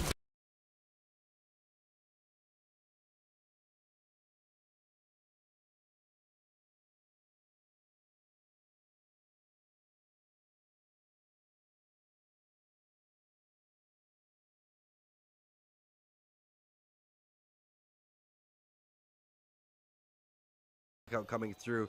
Yes, the call from Rakanishu to push in, but Rakanishu, surprisingly, as he is typically the MVP of these fights, didn't really do much. It was Prodigy Aces coming through with nasty, nasty shots. Massive after massive. Joey Blackout with this purple Bolt EVA 8 has been doing work, and you just don't expect a team with the scout in these type of situations to go and take these close range fights, but that's exactly what they did. They're confident enough to go and do so, but also they realize the situations. They have so many points to go and make up here, as another knock from MST is going to come on to MNK's Clarify. He's stuck over towards the bottom area. Doesn't look like the res is happening quite yet either. They're going to be able to get the re-knock, so the res did come through. That's going to be 6 getting aggressive. Pander's going to go and answer that too, and that's all 3 players from MNK going down 6 with 8 kills. Pander's with 5. We have no idea how many Metro has, but they are just looking so strong right now. Yeah, we're down to our top 5, 14 players remaining. So 1 squad playing it out as a duo, with 6 is going to go ahead and pop that fort early on, as the scan will come out from Panders, giving them information. They already know there's a squad above them, but now it's about rotating through, having another angle, and it looks like they're just going to head full send through this. They have to be careful. They do have caustic barrels to contend with here. They haven't popped them and cleared them quite yet. The team has dropped down to try and completely avoid them, giving up the high ground to MST, who are now making the rotate in. Zone is closing with 30 seconds left to go here, and so MST are in the mad scramble with the team to their back as well. Anders is taking a lot of damage, but they take the time to spray down 1. Stink and Mr. Greek God are out. It's our top 4 squads for mating now. It's a full 3v3v3v3 as Metro connects once again with these M-lock shots, but he needs a bubble. They're getting tagged down by Team Superior on this rotate. They do have some cover to work with, but they are now disconnected. Metro with barely a sliver of HP as 6 will go down once again. It's Rakanishu with that flatline connecting with the anvil shots from long range. Now Team Superior want to get rid of them. They know that they've seen them on the kill feed all game long. EMP on top of MST as well, as Team Superior are in just excellent position to try and close this one out. That's huge to get that kill, but you still have Metro picking off kills over towards the side. Junior Claw's gonna get a knock onto Vayne too. Team Superior recognizing the situation. What a great heads up play there from Rakanishu, and great anvil shots there with the flatline, but we'll see if they can close this one out. We've seen them over towards the dome landing here, not being able to quite get the dub yet, but now's their opportunity if ever. They own so much real estate over towards this zone. The rest of these squads should be in front of them too, forcing them to fight each other. All of that back towards dome is just completely owned by Team Superior. So it's their game to lose as Davis Wave going to get the knock and finish on a Scory. That's going to be bottom 20 getting eliminated. 3 teams left. 2 of them are rats. And right now, Team Superior are doing a great job of just controlling this complete zone, but they're not going to be able to peek out too wide onto the north side here. Playing this fairly safe. Prodigy Aces is holding down the back line, making sure that I believe that's going to be Team Pride to trying to peek on over from the eggshell. They're going to make sure that that angle of attack is going to be cut off with the zone closing in. Pride, though, they are doing also a great job of keeping every angle checked up on right now. As it looks like it's just going to come down to the final ring again. It's going to be a 3v3v2 for this final one. MST along with Team Superior and Team Pride. Both MST and Team Superior have put in so much work on this lobby. It almost looks like a kill race between these 2 squads as Davis took a lot of damage here, and Prodigy Aces might go for the swing as he does connect on to that caustic. They do trade away damage. We have the defensive bombardment going down as well, but nothing quite connecting. Here comes the Arc Stars. They're trying to apply full pressure onto this 3-man. They force out the bubble from Team Pride currently. This Team Superior still doing an excellent job of controlling the map for now, but they back away to play this one a little bit more cautiously. They cannot, of course, underestimate the duo that's on the other side of this, who have been absolutely fragging out here. As Team Superior, again, holding this position, but we'll see. As it looks like they want to get aggressive. Rakanishu pushing up with that bubble now. He does have that massive up, the climb up. He's been tagged, almost cracked. Joey Blackout nearly goes down as well. And they are backing up off of this and just in time, but here comes the counter bubble from the other side as MST are trying to full commit. Joey Blackout will go down to Metro, and with that hit and run attack, they'll back away to the other side. Super crazy plays coming in from MST. The portal play also from Prodigy Aces, very heads up. We'll see if they can get one more Bloodhound scan. Bubble comes up in 1 second. It's going to be used by Rakanishu just in time. Zone closing here in about 6 seconds, and looks like he's going to have the gold bag too, rightfully so, because they've been able to pop off for quite some time. But you saw the thought process in from Rakanishu, but Joey Blackout just got completely lit up by the enemy Bloodhound, and now they're just doing whatever they can to survive. They are going to have to make a play around the eggshell, though, without a portal, so this is going to be a very interesting play. They elect to go right into some caustic gas, though. That's not the play. MST is going to be able to answer this with a third party from the left-hand side. Yeah, they're coming in. They're creeping up from behind once again, but Mass is doing so much damage. Pride took almost no damage. That's the armor swap, so it's going to be a full 2v3. Pride fully healthy, basically. Mass has lost a little bit in terms of HP. There's the bubble going down along with the defensive bombardment pushing up. Davis with that PK connecting, takes out Panders, and it will be Team Pride to steal away game number 4 from both MST and Team Superior, who are absolutely fragging out. Game number 5 is going to be interesting. We basically have 3 to 4, maybe 5 teams that could go and take first place after South State got eliminated early, but it's again Team Superior not able to finish it off. Unfortunately, they couldn't force the duo into the trio right there. And then MST, just ridiculous amount of aggression, getting tons of kill points, plus the placement points to boot towards the end with the duo finishing second place. Yeah, importantly, it was both South State and Rare Excellence getting taken out by these two squads, leaving the leaderboard wide open for game number 5. And so our admins are going to, of course, tally up the scores there from game number 4. And when we get back, we'll have an update on the leaderboard as we head into the final game of the evening, which you're not going to want to miss. So make sure you're sticking around. We'll be right back after this break. Cheese it snapped. How's it taste? It's so thin, crispy, and cheesy. And I just want to keep eating it. And eating it. They love them. Snapped. So good we may run out of cheese.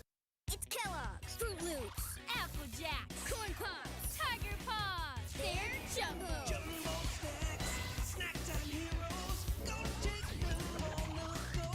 Cereal, magnified, showing up for snacking time. Jumbo snacks, snack time heroes. Gonna take them on the go. It's Jumbo. It's for snacking. It's Jumbo Snacks. Imagine you love frosting and filling. I do love frosting and filling. Oh, well, imagine if there was a way to enjoy that delicious goodness anywhere, anytime, out of the toaster, out of the box, out of one of those baggy thingies, with nothing but a thin layer of foil between you and... Pasta. Yes, Curtis. This is a commercial about pasta. I love it. Frosting and filling for your pasta. I like pesto.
Welcome back, guys, to Series E. This is the final Season 2 qualifiers. I'm Jamerson, joined, of course, once again by Tom T-Squared Taylor. And we had such a massive game number 4 there just before the break by MST and Team Superior. Tom, let's go ahead and take a look at the Mobile One leaderboard. Oh man, it's so crazy that we have this leaderboard at where it is right now because South State had such a big differential going into game number 4, but gigantic games, just like you were saying, Jamerson, from MST and Team Superior really flips this game number 5 on its head. Can't really count out Rare Excellence as well. Unfortunate for Flashpoint, unless something miraculous happens for them or bottom 20, we know Shroud, Pride. Really just don't think they're going to have it in them. We'll see, though. Anything's possible after watching what these last two teams just did in game number 5. Yeah, to put it into perspective, for Team Superior, they had 15 kills while placing 3rd, getting themselves overall 22 points. And for Team MST, they dropped a 20 bomb and got 2nd place. So 29 points overall in game number 4. That's what, 51 points between these two squads, allowing them to really climb up the leaderboard here now. And it's mostly a 3-horse race here. South State, MST, Team Superior, with Rare Excellence still within reach to try and secure that final spot here in Series E. And it's going to take, of course, just one last final game, game number 5, to see who winds up on top tonight and will join our 8 other partner teams for Series E. Looks like we have a Mobile One high performance moment of the match from game number 5. Team Superior going up against Rare Excellence. They go and push this building. Rare Excellence was sitting in second place. Team Superior, again, knew they needed a big game. Rakinishu comes in with this initial bubble over towards the side. Again, doesn't land as much damage as he was hoping for. Takes 100 right from the get-go. Backs out. Gets ripped from the side. Blur gets the initial knock. But again, it's Prodigy Aces coming through with the Mastiff, with the Volt. Even going for some punches there. And Joey Blackout with the E8 purple Bolt is there to follow things up. No third party either. And just some clean fighting from Team Superior when they needed it. If they don't win this, they don't really stand a chance going into game number 5. And that would have allowed Rare Excellence to continue to push up on that leaderboard. So just really heads up play. Kyun wasn't even able to use any of his utility. You see no black hole used throughout all of this. That's how aggressive Team Superior was. The craziest part, though, and we were talking about this mid-fight, Rakinishu going down early on, but he still did his job as that tank, as that frontline player on that Gibraltar. He had the full attention of all 3 players of Rare Excellence, bought enough time for the rest of Team Superior to come in and clean that one up. I mean, I understand how Rare Excellence wanted to fight that, right? They had the one player isolated, take him out, but they took so much damage and so much time throughout all of that. Team Superior were able to come in, get the trades. And again, like you said, a crucial victory, putting a stop to the squad that was in second place heading into game number 4. They were only able to, I believe, for Rare Excellence, put on +3 in that game. And that's all of just placement points. So no kills going over for Rare Excellence. At that point, they are still within the running, 14 points behind, I believe, our first place team currently. But man, what a way to close out our final qualifier here for season 2, all coming down to game number 5 with so much on the line, with so many teams currently in the running. You had 2 teams basically sitting anywhere from 4th to 7th place around there, pop off with 20-point performances. 2 teams with 20-point performances, MST and Team Superior. They picked up a ton of kills. They got 9 placement points and 7 placement points respectively, and just ridiculous plays coming through. With the amount of aggression and confidence they had, I don't see how South State could be feeling good going into game number 5. They're going to have to kind of just brush off game number 4, forget about that, and just set up and hopefully just kind of cool these 2 teams down, because they are feeling good right now after a good game number 4. Yeah, there's a lot of consistency coming out from Team South State there, where games number 1, 2, and 3, they had top 3, top 4 finishes in every single one with a number of kills as well. But again, victory eluded them.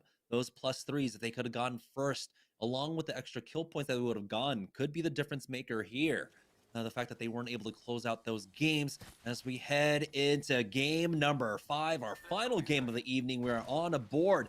One of the teams that are currently in the running. It's Team Superior over here at Lava City, as it looks like we've got a punch out taking place. Wally Catchers fighting off against the squad. I don't know who's on the other side over here at Sorting Factory, but it's a full 3v3 as Red Rover sent Kodagami over as he goes on in. We've got Stink on the Mirage as well, but it looks like Wally Catchers are taking too much damage there. Oh, never mind. Oh, wait. There it is. Okay, Smile will get the full team fight win. Wasn't even close. Smile just obviously much more skilled overall, better Apex players in general. That's why they win that one. But I don't think we were ever expecting a 50-50 fighting boxing match there coming in. And Lion, of course, cheating, going with the old odd job strat here, picking the smallest hitbox possible on that Octane. Going to go and win that one with the 2 kills. But we have, again, notably 3 teams in the running here, and a couple of teams did drop out. A lot of those teams that were sitting probably in 15th, 16th, 17th, 18th spot, so salty that they didn't play good, that they ended up backing out. Well, guess what, guys? If you don't continue to practice in the tournaments, you're going to continue to be at the bottom. Here's South State making the rotate, but they have to be careful.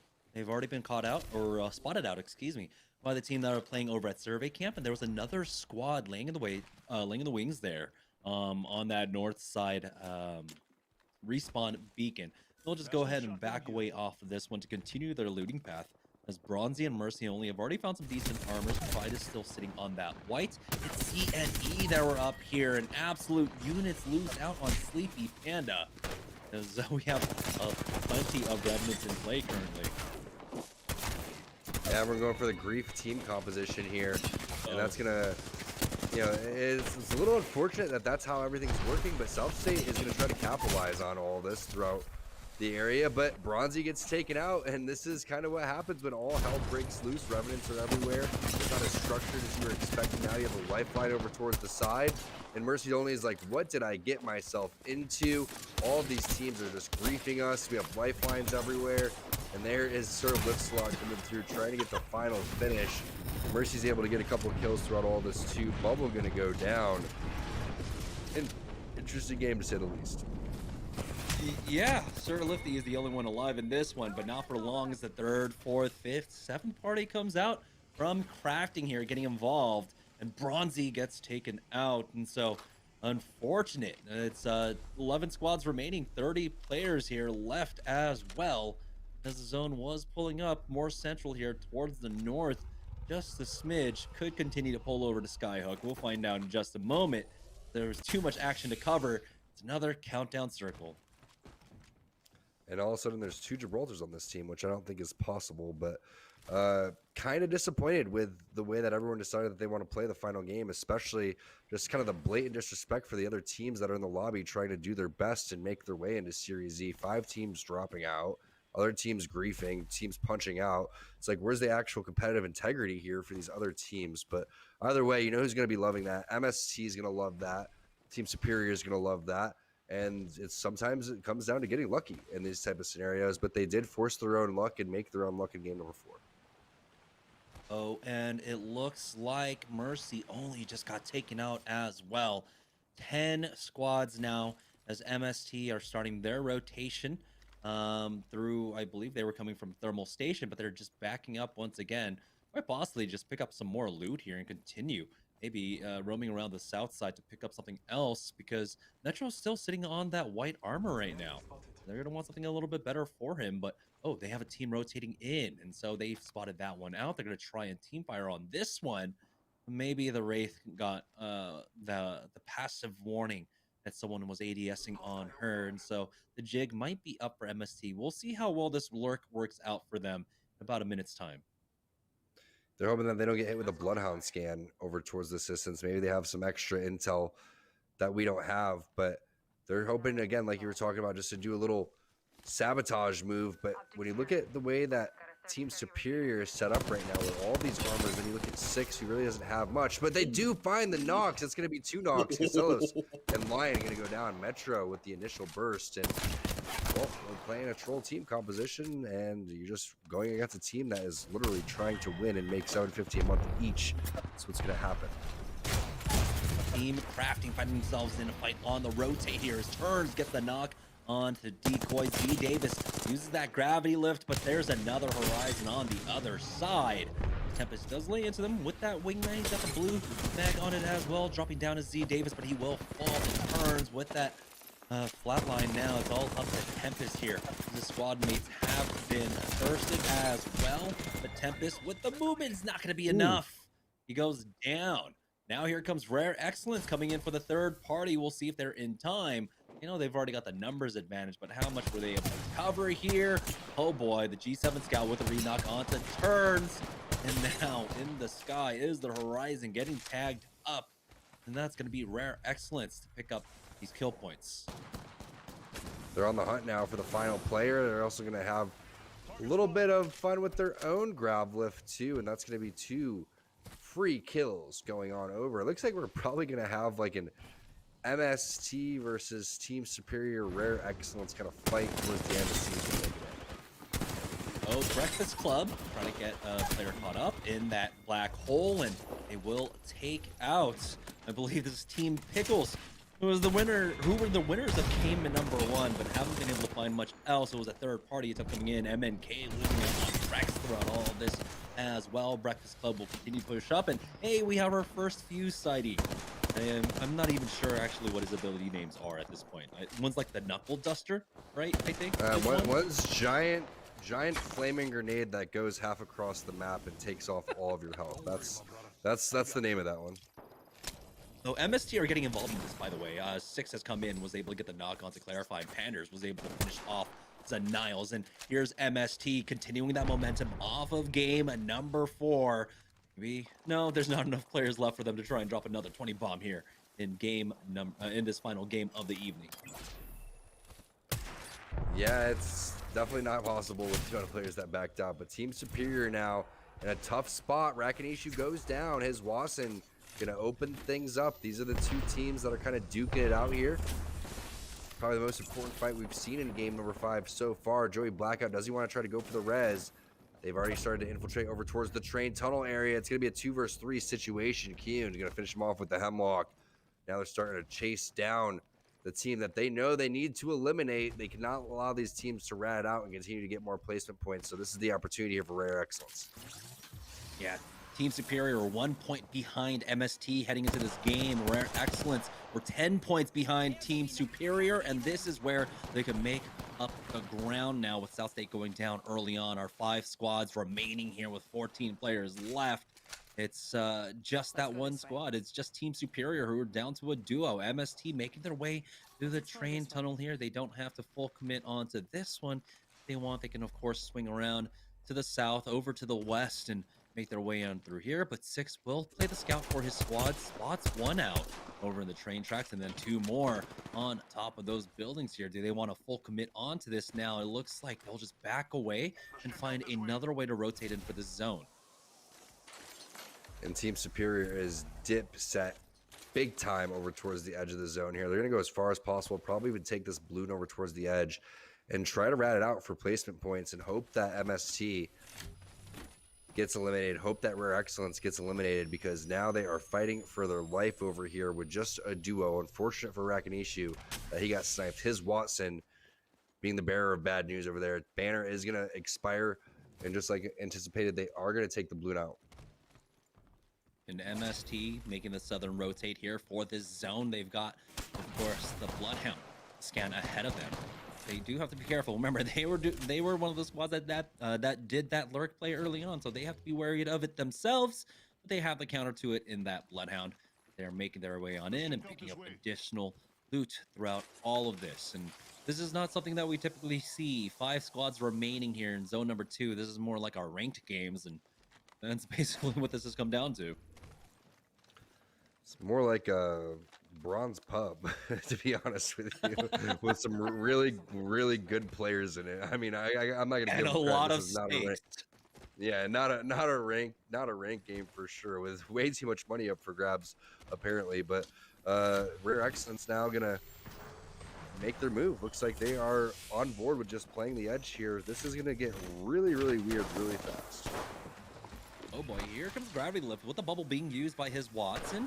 And it's just a lot of elevation changes as he's trying to pursue this player. Not able to hit with the massives, but finally hits the 112, and that's going to be Prodigy Aces going down. This is huge. They want to finish off the rest of Team Superior. Joey Blackout will go down. And so now it's a 2-horse race. Rare Excellence versus MST to try and secure the final spot in Series E. Yeah, this reminds me of my early free-for-all days, or just whenever you get these 2 players or 2 teams that are just substantially better, it ended up just becoming a kill race basically, and that's exactly what Rare Excellence is trying to do. They're trying to hunt those players down, get rid of them, separate themselves a little bit more. But MST is in position, kind of going for this end game here. They have 1 team to deal with in the zone, so if they win this team fight, they're gonna be looking prime. MST had an 11-point lead above Rare Excellence heading into this game, and with the placement points alone, both of these, at least MST, have put themselves above our number 1 team in South State. And so at this point, it's all about closing out and making sure that Rare Excellence do not snipe away this victory from them. MST now just biding their time. They do not need to make any mistakes. They're just going to play this for the W here, keeping track of everything around them. They've got another minute and 20 seconds left to go. And they'll clear their back for the time being. And you can literally go back to the fight in game number 4 where MST takes down South State over towards Sorting Factory in a 2 versus 3 situation. 6 is down, wasn't even close to getting rezzed, and it was Panders and Metro just taking it to South State and putting them in a position now to potentially make their way into Series E. Even though game number 5 hasn't been the most ideal, a lot of players switched up their team compositions. MST is taking this seriously, realizing as long as they don't die here in 4th place, that should be more than enough, and especially if they don't die to Rare Excellence, that should be enough to make it. And they are on opposite sides of the zone as well. We saw Rare Excellence. They were on the north side. MST are currently on the southernmost part of this ring as well. And so they might not meet each other until that final fight, which could be the most crucial one at the end of the day. It's about how many more kills can Rare Excellence pick up throughout all of this to try and make up ground between them and MST. You know, if it comes down to, you know, top 1 and top 2, there's only a 3-point difference between placements here. So the kill points matter. Rare Excellence needs to find the rest of the kills left in this lobby, essentially, because we know that MST were able to pick up kills of their own throughout all of this. And so the gap hasn't been closed, really, for MST. They do still have a comfortable 11-point lead for all intents and purposes up against Rare Excellence.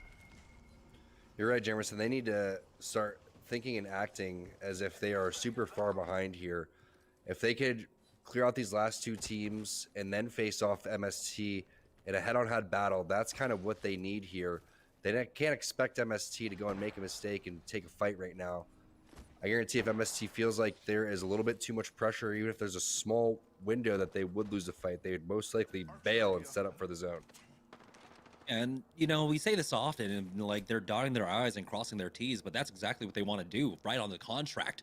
They want that contract signed. They want to be a partner team for Series E, $750 a month per player throughout the Season 2 of Series E, along with just the chance to play for additional prize money every single week. As we do have the push coming out on top of MST, the bubbles has been used from either side. As he goes in, Panders gets the first knock of the box of T, and this means that the kill points that Rare Excellence needs are just dwindling away from them. They do get the knock onto Metro the God on the other side, but Panders backs away. The res comes out. They get the clear here. Here comes Rare Excellence to try and clean them up, but will they do it in time? Coming up from the flank, they are so far behind them. Here comes the black hole to keep them in place. How quickly can they clear it? As a defensive bombardment has been utilized as well. They've got the knock onto Metro. Panders hasn't even able to be fully recover yet. MST has fought back from the 2v3 before, but do they have the opportunity to do it again? This time it's going to be a 1v3 as Rare Excellence full sends it on this one, as his Watson has gone down as well. Pride getting involved in this one now. It's all of our 3 final teams trying to get the final win here.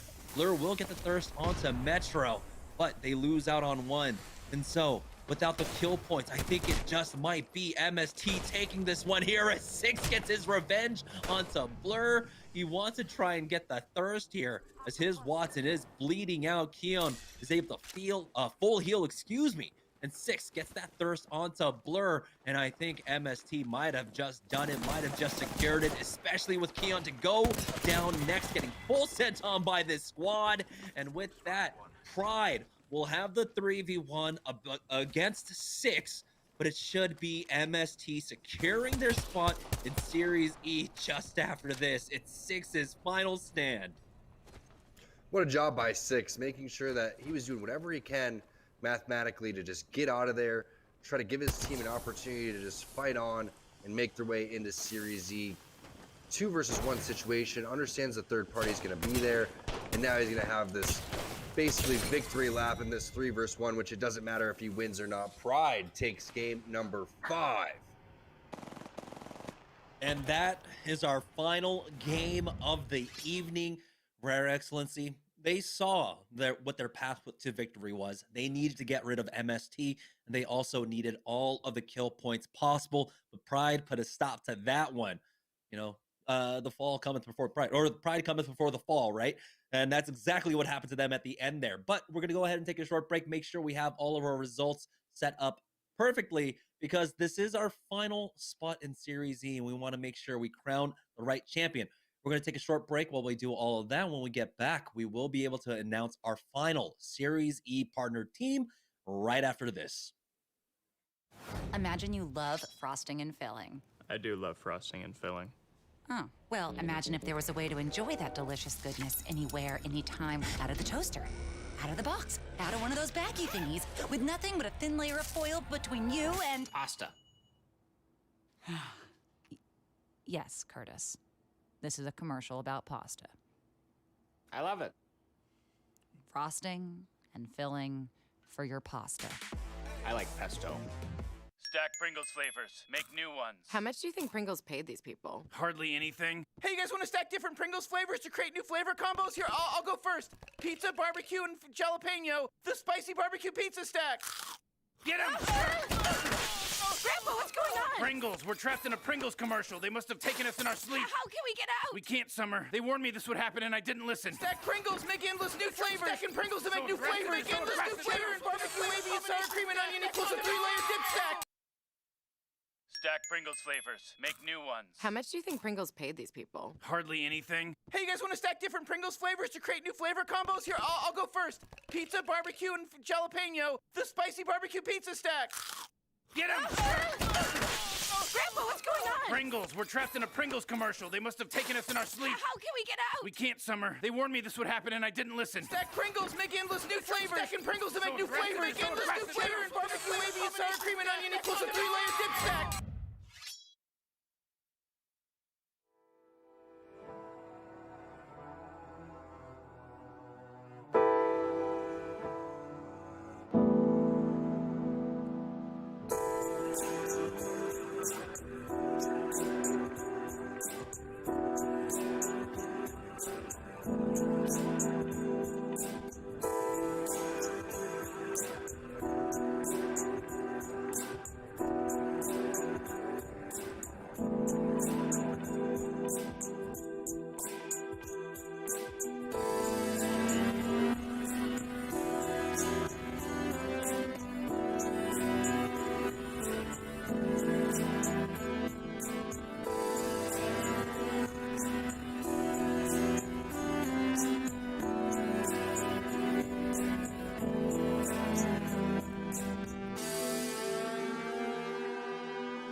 Welcome back, guys, to Series E. Apologies for the extended break here, but we do have our leaderboards updated.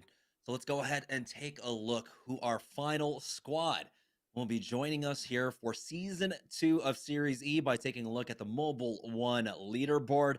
And it is going to be Team MST taking the victory here. First place, walking away with $700 along with the partnered spot in Series E Season 2, Tom. Congratulations to MST, and you got to go back. You got to go back to that little team fight win that they had over towards Sorting Factory onto South State, which is why they were able to do so well, just snowballing after game number 4, keeping that momentum into game number 5. Great plays from MST. Yeah, and surviving that final fight up against Rare Excellence, securing the top 2 placements, and most importantly, making sure that those kills didn't go over to Rare Excellence, who will be our second place winners for the evening, narrowly eking out Team Superior and Team South State by 1 point. Congratulations, MST, of course, for securing their spot in Season 2. We will see them in Season 2, and that's honestly, it makes me so happy.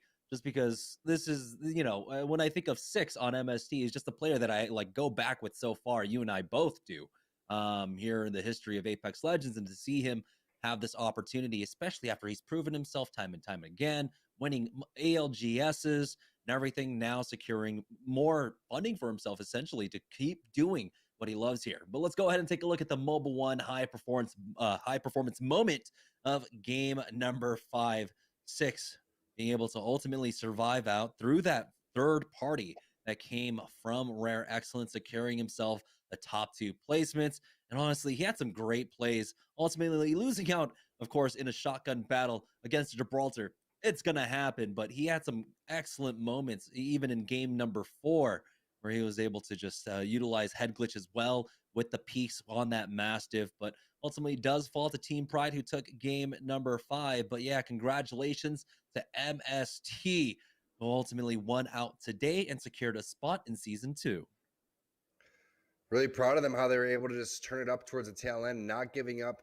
Again, carrying that momentum over from game to game and then showing what their play style is going to be. They're going to be a skirmish team, but they also know how to play in the middle of the zone. We saw Team Superior fall short, unfortunately, after such great plays, getting into the top 5 numerous times, but just couldn't close it out when it came to the final team fights. They just really weren't on the same page. Again, they had a great number 4 as well, but MST, again, with their win over towards the Sorting Factory side, as we saw what they were doing a little bit early on, you can see the amount of kills that they did, just weren't able to get into the final zones. Once they did, they were just popping off. But it's going to be interesting to see how the Season 2 of Series E plays out, Jamerson. New teams coming in, new play styles, new meta. New everything, essentially. But most importantly, we have to note that we are changing things up. We've already talked about it at length, but we've upped, of course, the prizes for our players, right? It's going to be $750 per month, up $250 from the $500 that we had Season 1. So Season 2 going big, as we are offering more and more for our players, trying to provide more support for the Apex Legends community. And really, shout outs to Esports Arena and all of our partners that allow us to do this and are allowing these players more opportunities to try and compete in Apex Legends. No doubt about it. It's going to be a great kind of incubator, a great infrastructure for all these teams to come through and kind of just see where they stand against the other top organizations. And then, of course, get partnered with these top partner teams, have that longevity of the team under the contract for quite some time. It's really what a lot of these teams miss, a lot of these players miss, is that consistency, that camaraderie. And now they have it. So congratulations to MST. But if you didn't make it into Series Z this season, we hope to see you going in for season number 3. You know we're not going to stop it here. And I know there's a lot more competitive Apex to be played for these guys. Yeah, that's right. One final congratulations goes out to Team MST, which we will see you guys on Draft Day. And along with you viewers at home, hopefully you guys will join us for Draft Day, which will be taking place, I believe, next week. And congratulations to all of the teams that made it. We had Pony Gang, we had Farm Boys, and we had some nobodies take the W last week, and joining them finally is going to be MST in that 4th and final spot. But that does mean that does it for us. That's it for Series E this week. Make sure, of course, you are following us. We will be drafting for all of our partnered squads. And if you are interested in seeing which team goes where, you got to make sure that you watch the stream next week as well when we do the draft days. And I believe, Tom, you're probably going to be leading that one. And so that's going to do it for us. And I want to go ahead and, give a huge shout out from all of our partners, from Tom and myself, and of course from Esports Arena, who put on an excellent production tonight. Thank you all for tuning in, everyone at home. And we'll see you guys next week for the draft show. So see you guys and have a good weekend.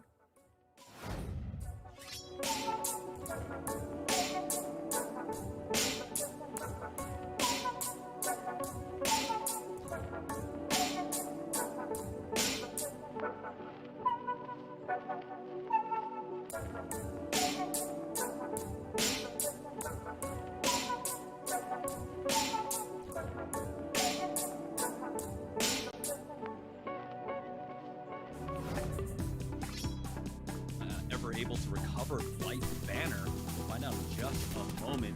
Mercy only taking his time. We'll be able to fire on Fat Fruit into it, but it's about also healing him up right now as we do have the Wraith jumping through and up here, so things really going in the favor of Team Liquid. Meanwhile, Zeratrick is going to get dropped. You're going to have a push over here from 303. It looks like it's Rogue standing in their way. Drop does go down as Sweets will be able to pick up 2 there with the caustic gas.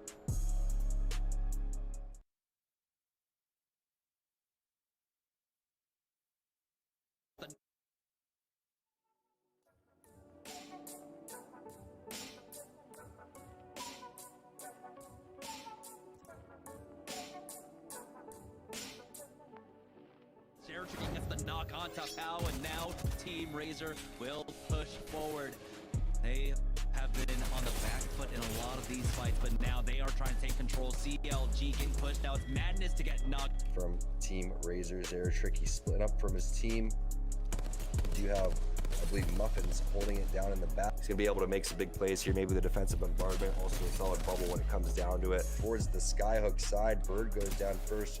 He gets finished. Zeratrick, he's there to answer right back with some... You're going to be able to do some nice damage right here with the 2-4, but it's almost massive time, and I feel like Zeratrick is going to realize that, but instead he's just going to rip people apart.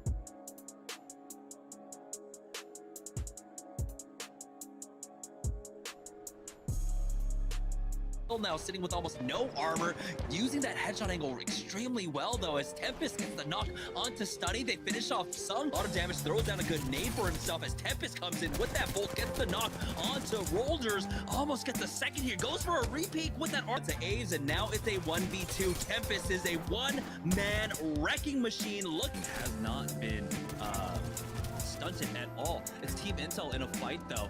But that was a fairly close one. And they're fortunate that there's a lot of teams that have already been taken out as we take a look at another fight that's happening over towards the opposite side. Who have themselves in a fight up against Team, I believe that's Team Res. And Tempest once again.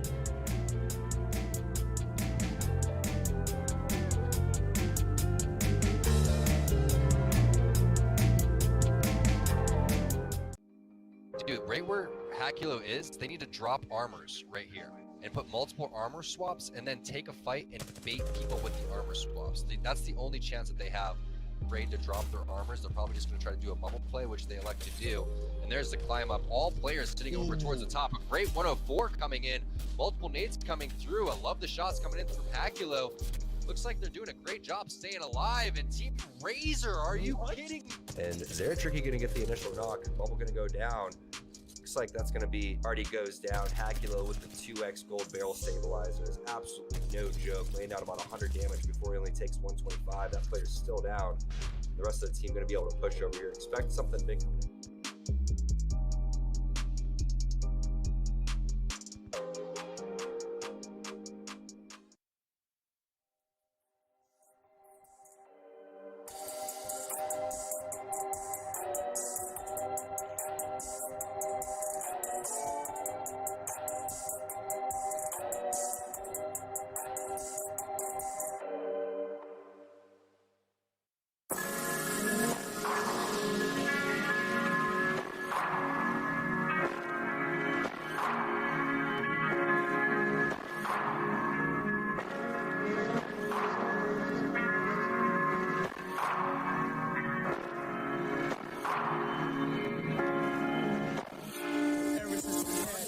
argument with 6 Mile and Schaefer. It's like we speak 2 different languages in need of a translator. They say men don't have much intuition, but I pray my gut feeling is wrong. I'm hoping